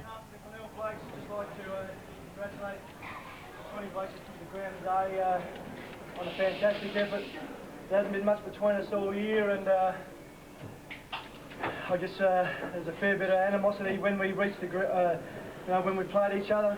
So that's just part of footy, and you really won the players' respect, although we've always respected you. You know, you were down to 18 blokes, and the courage that the 18 blokes showed on the ground was fantastic. That's what footy's all about, and you know, take my hat off to you. It's a great effort. Well done. Thanks, Chris. And that ad will buy you a drink. Can I just endorse what Chris said? When you look at the game, the teams on paper, and look what happened during the start of the game, there was absolutely no logical reason why Port Adelaide should have won today. We had everything going for us in terms of the way the games fell for us in that regard, and the way the first quarter opened. When you look at the logical reasons, you'd say, why didn't we win? And you've got to then look at the emotional reasons, and they encompass emotion, discipline, desperation, commitment. And that's where the advantage was, and that's where you guys were magnificent. And I really do want to say to John, well done. He's always a tough competitor, and he's done it very, very well. To the guys, you can be really proud of yourself. As I said, there was no logical reason why you should have done it. Family. Well, it may be family. In that regard, you have my respect and my admiration. But I want to tell you that you want to enjoy this moment for what it is, because the good times are well and truly gone. Apart from Jack and the players, there's a couple of individuals out there who are responsible for that. And make sure you enjoy tonight, because the good times will not happen again. Well done, boys. Thank you.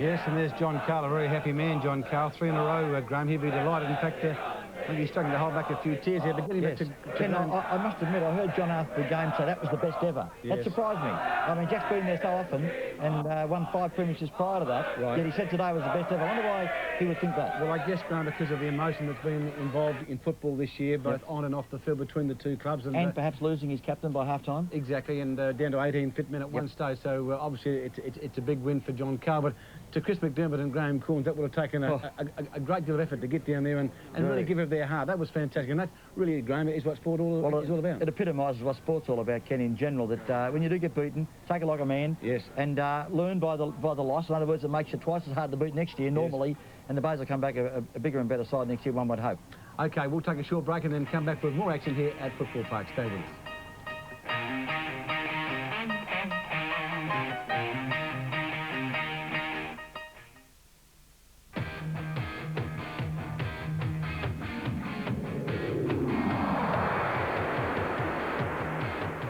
Welcome back to Football Park, and with me now the Jumbo Prince. And Jumbo, I thought Port Adelaide's defence today was absolutely magnificent. Yes, sensational. Abernathy all over the ground. That's the big man, Phillips. Rosonico. I didn't see Greg Phillips kick a ball today, Ken, did you? He handballed every time, never missed a body. Rosonico.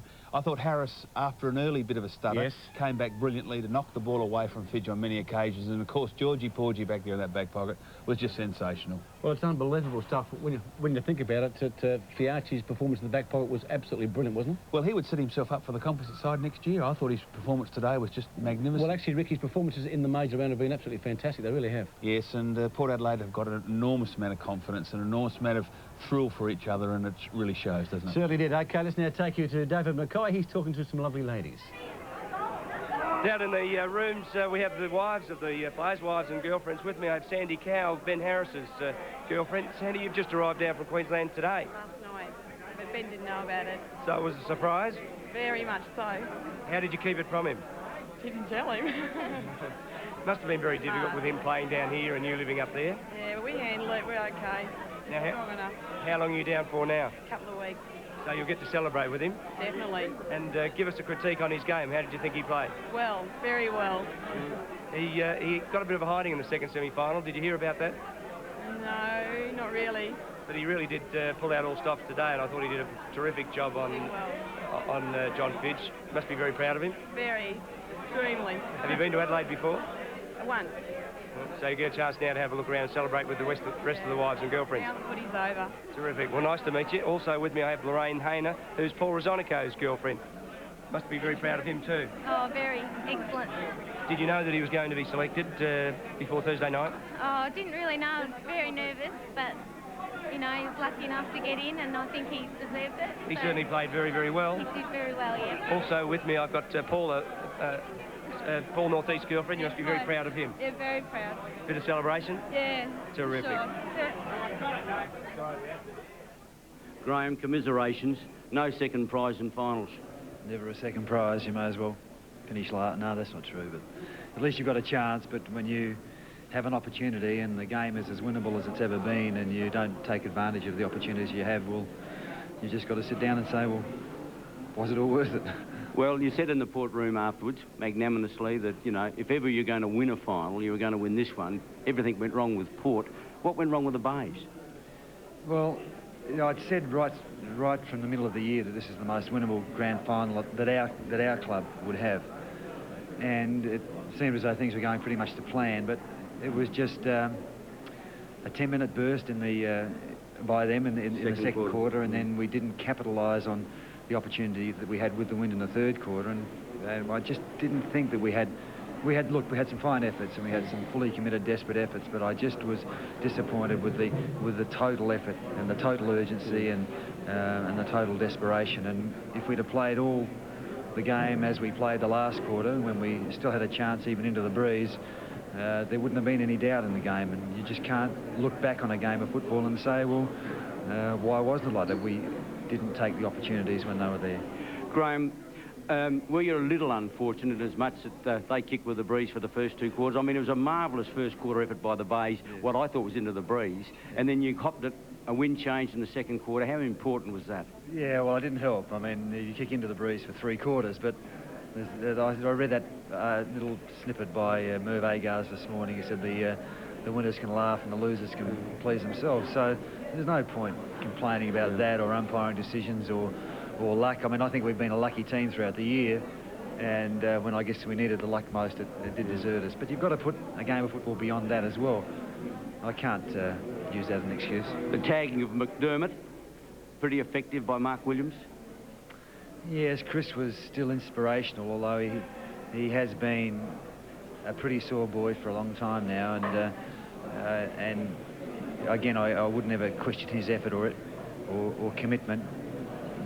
Williams did very well, but I think it was more of a total effort. When Port Adelaide were down in numbers with injuries, and they had 2 or 3 guys on the ground who were carrying sore spots and who should not really have been able to contribute, but they did.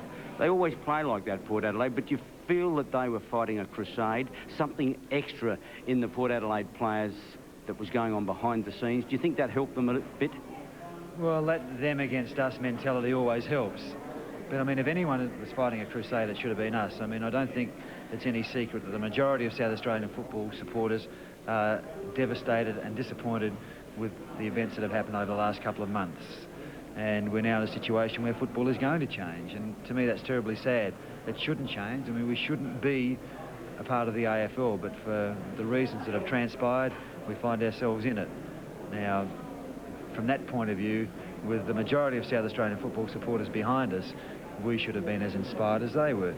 Unfortunately, though, it gets down to the individual and how much he wants to do it for himself, how motivated he is, and how committed he is.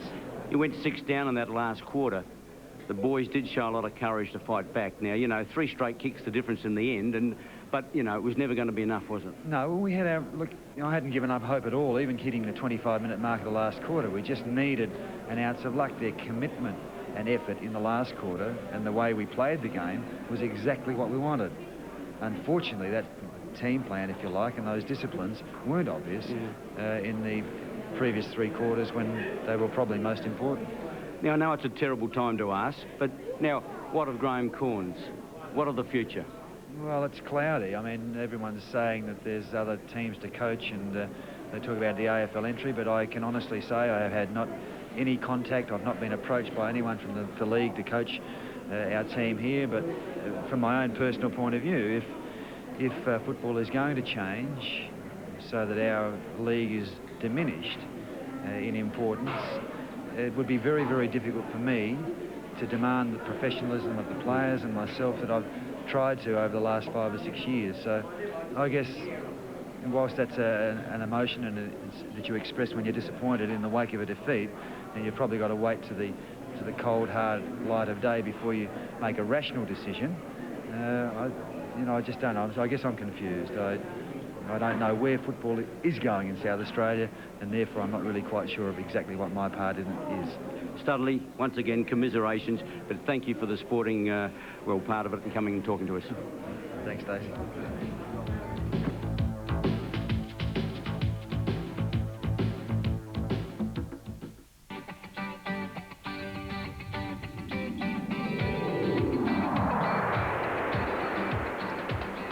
Welcome back to Football Park, and there you see the scoreline in the 1990 Grand Final. Port Adelaide 16-12, 108, defeating the gallant Tigers 13-15, 93, a margin of 15 points. Jumbo? Yes, and the goal scorers, Hodges, congratulations on the record. A fantastic performance with 6, Setri 3, Wanganeen 2, and Darren Smith 2, and for Glenelg, Fidge with 5 and Murphy with 3. Well, Jumbo, just talking about Scotty Hodges, how do you feel about the fact that he's broken your record? Fantastic. I think it's absolutely magnificent. Port Adelaide winning the premiership, him winning the medal, and to break the record, I think it's a just reward. Yeah. When he went off, do you think that perhaps there was a chance you could retain it? Well, I was hoping he wasn't going to come back on coach. No, not really. I thought that when I saw him run out after half-time, that was fantastic. And it just goes to show the courage of the lad after going down and coming back and then kicking the record. Okay, no, you sit with me, Jumbo, and we'll go down and see some very happy ladies. Here we go. Tonya Hutton is our first wife. You must be very proud of David. Yes, very proud. It's really good. Now, that's 3 premierships in a row he's played in. Yeah. Great effort. Pretty lucky. Not many players get to play 3, but he's pretty lucky, yeah. Was he any more nervous this time than he was the other 2? Probably more nervous. Probably with the circumstances about next year. Could possibly be the last grand final as we know it, so he's really nervous. And do you know what David's thoughts were about the AFL? Is he keen that a Port Adelaide side goes in? He really didn't sort of... He just wanted to get this season out of the way and win a grand final before they concentrated on next year, so I don't really know. We've just won the grand final, so I'll probably get something out of him now. And a critique of his performance today, how do you think he played? Yeah, I thought he played pretty well, pretty admirably. And you were as excited today as you were last year? I remember you were very excited then. Yeah, I'm just as excited as the last 2. Fantastic. Well, Tonya, we'll let you go and celebrate. Next, we have Susie Williams. Now, this year, Susie, you are Stephen's wife. Last year, you were just practising. Yes, last year I was a stand-in. I wasn't really his wife. But this year we're married, so that's good. Excellent win today by the fellas, especially under the circumstances that had sort of been bagged in the press a little bit about the AFL and that sort of thing, so it was really good. And you think that drove the boys on? I think it had a hand in it, for sure. No, they did really well. Excellent effort. Steve's also played in the last 3. That's right, yes, 3 in a row, trifecta. Yes, it was excellent. Now, you're saying you've got something special planned for him tonight after the grand final win? Well, just a bit of celebration. It's really old. Yeah, we've had a fairly big week with the birth of Marcus and Pauline's new son, so it's been a pretty exciting week for us. So we're not planning any more nieces and nephews? Not at this stage, no. Well, speaking of nieces and nephews, Auntie Jenny, sister of Mark and Stephen, you must be pretty proud of the boys. I'm about proud. I'm very happy for all of them. I think they all put in an excellent effort today and a great team effort from everyone. Yeah, that's a pretty political answer, though. Now, listen, you were saying something about the Glenelg banner, Show No Mercy. Well, I was just saying that I think since Mark Williams sang it, it was almost fitting that Port Adelaide were the ones that would show no mercy. And I'm really happy they won because about 5 blokes have to cook me tea that I beat in bed. OK, name them. I'm not naming them, but put it this way, if they'd have won, they would have been more sorry because I can't cook. Jen, the best player today in your mind? Well, I thought George Fiacchi played very well, but I would actually have given it to Gavin Wanganeen. I thought he was absolutely exceptional. His ball skills are fantastic, and he puts his body, for someone who's so small, he puts his body on the line all the time. Well, Jen, you're obviously going to celebrate with the gang tonight. Where's Foz and Von? Well, Foz and Von are just outside somewhere, so yeah, we're all going together as we usually do as a family, and all the Port people get on pretty well, which is a great night. Terrific, Jen. Now also Angela Ginniver. Angela was touch and go whether Timmy was going to play at all. Yes, it was the worst week probably I've ever had. So now that he's actually made it and I've won, it was all worthwhile. Well, now that the game's over, you could probably tell us that he really shouldn't have played. No, I think I was confident all week that he would play. I told everyone at work that he'd play and no problems, and I think he worked hard at it. So. But he was very proppy, wasn't he? Well, I think there was only one spot in his foot that was bad, so... OK, Angela. Also with us, Tracy, Mrs. Jack Odie medalist, Fiacchi. Hi, how are you? Must be very proud of George. Very proud. Did you think he was the best player? Yeah. Oh, God. I have to say that. No, he was. I thought so. He played very well. His game today, I think, was terrific. It was one of the best I've seen him play, for sure. Yes, it was. And you're going to celebrate tonight? Certainly. What's he going to do with the Jack Odie medal? Probably hang it up with the other ones, or the other premiership ones he's got. And what about next year, playing on? Yeah. As far as I know. Would he like to go to an AFL side? Well, I don't know. You'd have to ask him. OK, Trace, thanks very much. We haven't been able to catch up with George, so would you congratulate him for us? Terrific. Thanks again. OK, I'm down here with the mecca of the football world, the umpires. From my right, Laurie Argent, Rick Kinnear, and on my left, Mark Mackey. And Mark, firstly to you, your first grand final, you did a tremendous job. How was the atmosphere? It was electric. The start of the game, the big roar, brought hairs up in the back of your neck. It certainly was a great atmosphere, and of course Kate Sobrano, they tell me she caused quite a stir coming down in the rooms here before you actually went out to perform your duties. Yeah, Kate was just a motivator before the game. She was. She had plenty to motivate with. But no, she has got a strong voice. Is that what you mean? That's right. Yeah, a couple of good voice. OK, well, we go to Rick Kinnear now. Rick, in your 5th grand final, and, you know, the boys were saying earlier about your age. I know you're getting very close to 40, but what happened at the 10-minute mark of the 3rd term? Oh, I really don't know. I think it's, like you're saying, a bit of old age. Just the calf muscle decided it had enough, so, yeah, I thought I'd better give my mate Laurie a run. Any problems prior to that actually happening? Did you feel a twinge, or it just came out of the blue? Oh, just after half-time I started to feel a twinge, and as I started to run a bit quicker, and I'm known for my pace, it just started to give away a little bit more. Well, you've umpired 5 grand finals. How did that one compare? Oh, that was magic. It really was. The start and the first quarter, the whole lot was fantastic. It's great atmosphere, and thoroughly enjoyed the half that I was out there. Well, in every walk of life, you have someone that cannot stay out of the action, whether it be footballers, commentators. As far as umpires concerned, today it was Laurie Argent. I suppose, Laurie, you didn't really expect to be out there.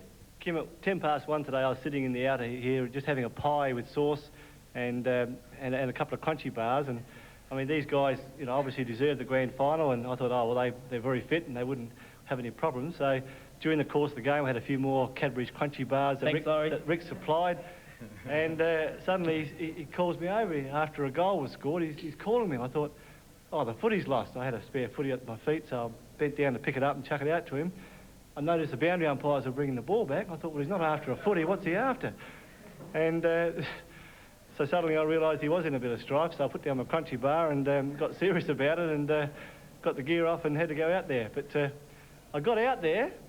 I said to Rick, I said, you okay, Rick? And he said, no, the calf's shot. He said, you've got to come out. I said, all right then. So I took the top off and gave it to Rick. I'm heading back to centre after this goal was scored.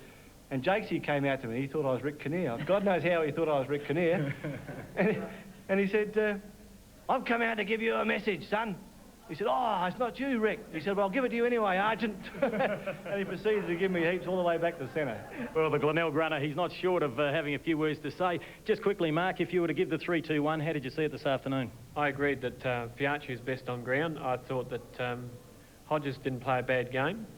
And the fellows on the wing, Hutton and Tregenza, played very good games as well. OK, Rick, I know you're in incredible pain there, but we'll just get one more question into you.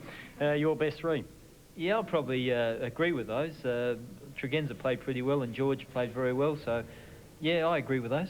Well, I'd just like to say a very civilised group of umpires down here, not like last year. I'm not wet, I'm very comfortable, they're very nice blokes. It's now back to the commentary position. Kimbo gets all the good jobs. What about those umpires? Had them sit by Kate Sobrano. How lucky were they? Well, before the game, I went down to the umpires' room. And you down there too? Well, I just went down to interview the umpires, as we always do. And across the door of the umpires' room, it had Kate Sobrano. Because I knocked, I had a look around the corner. There was no one there, though, and the umpires had to change in another room. So that's what they... That's not quite true. Kate Sobrano was down there, I'm told, when you walked into the room. I think it's time for a break, Ken. Come back, Geordie.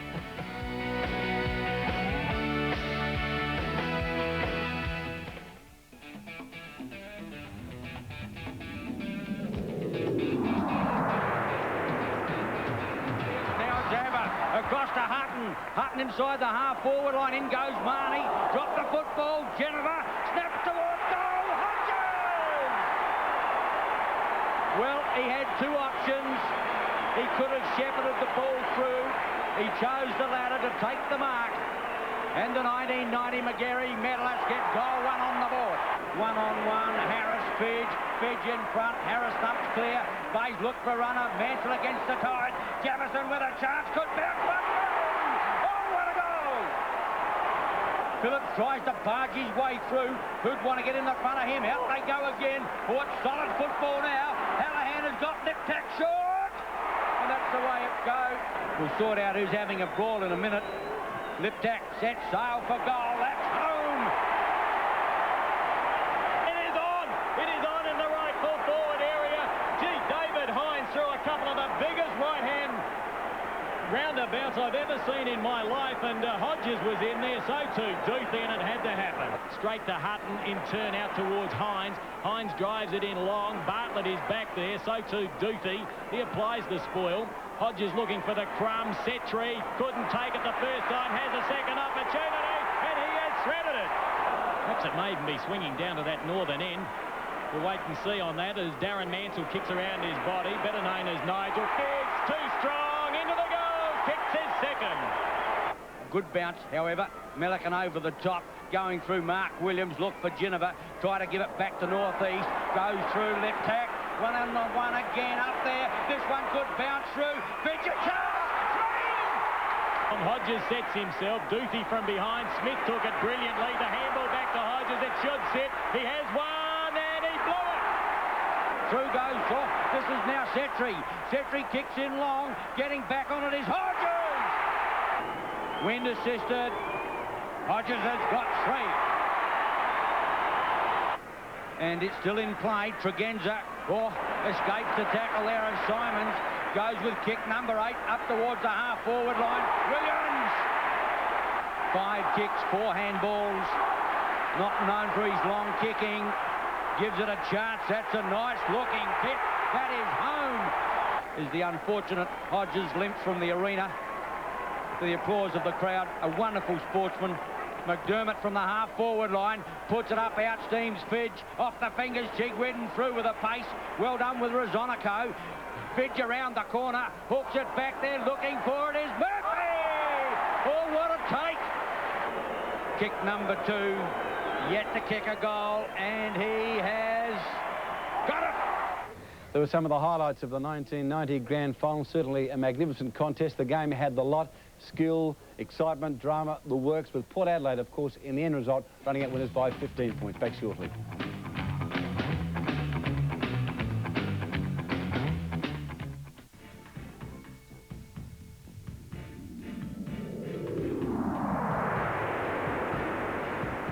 And welcome back to Football Park. Just recapping what happened in the Nissan Cup Reserves today. Of course, the upset.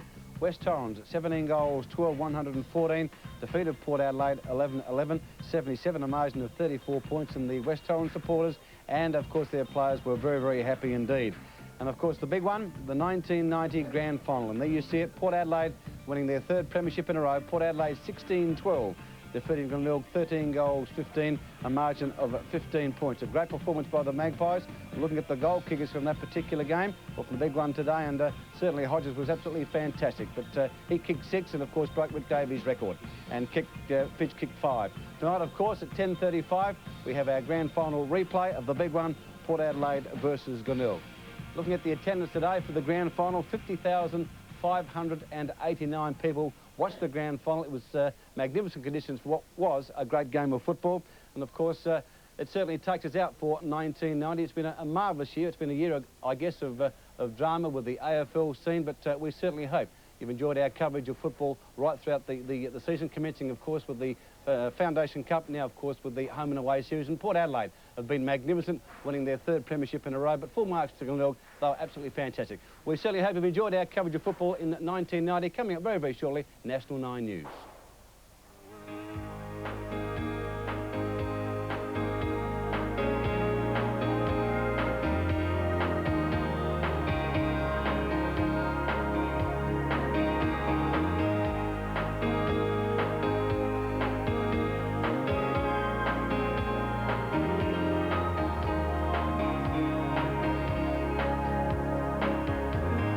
Remember when the days were long and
This has been another presentation from Nine's Wide World of Sports.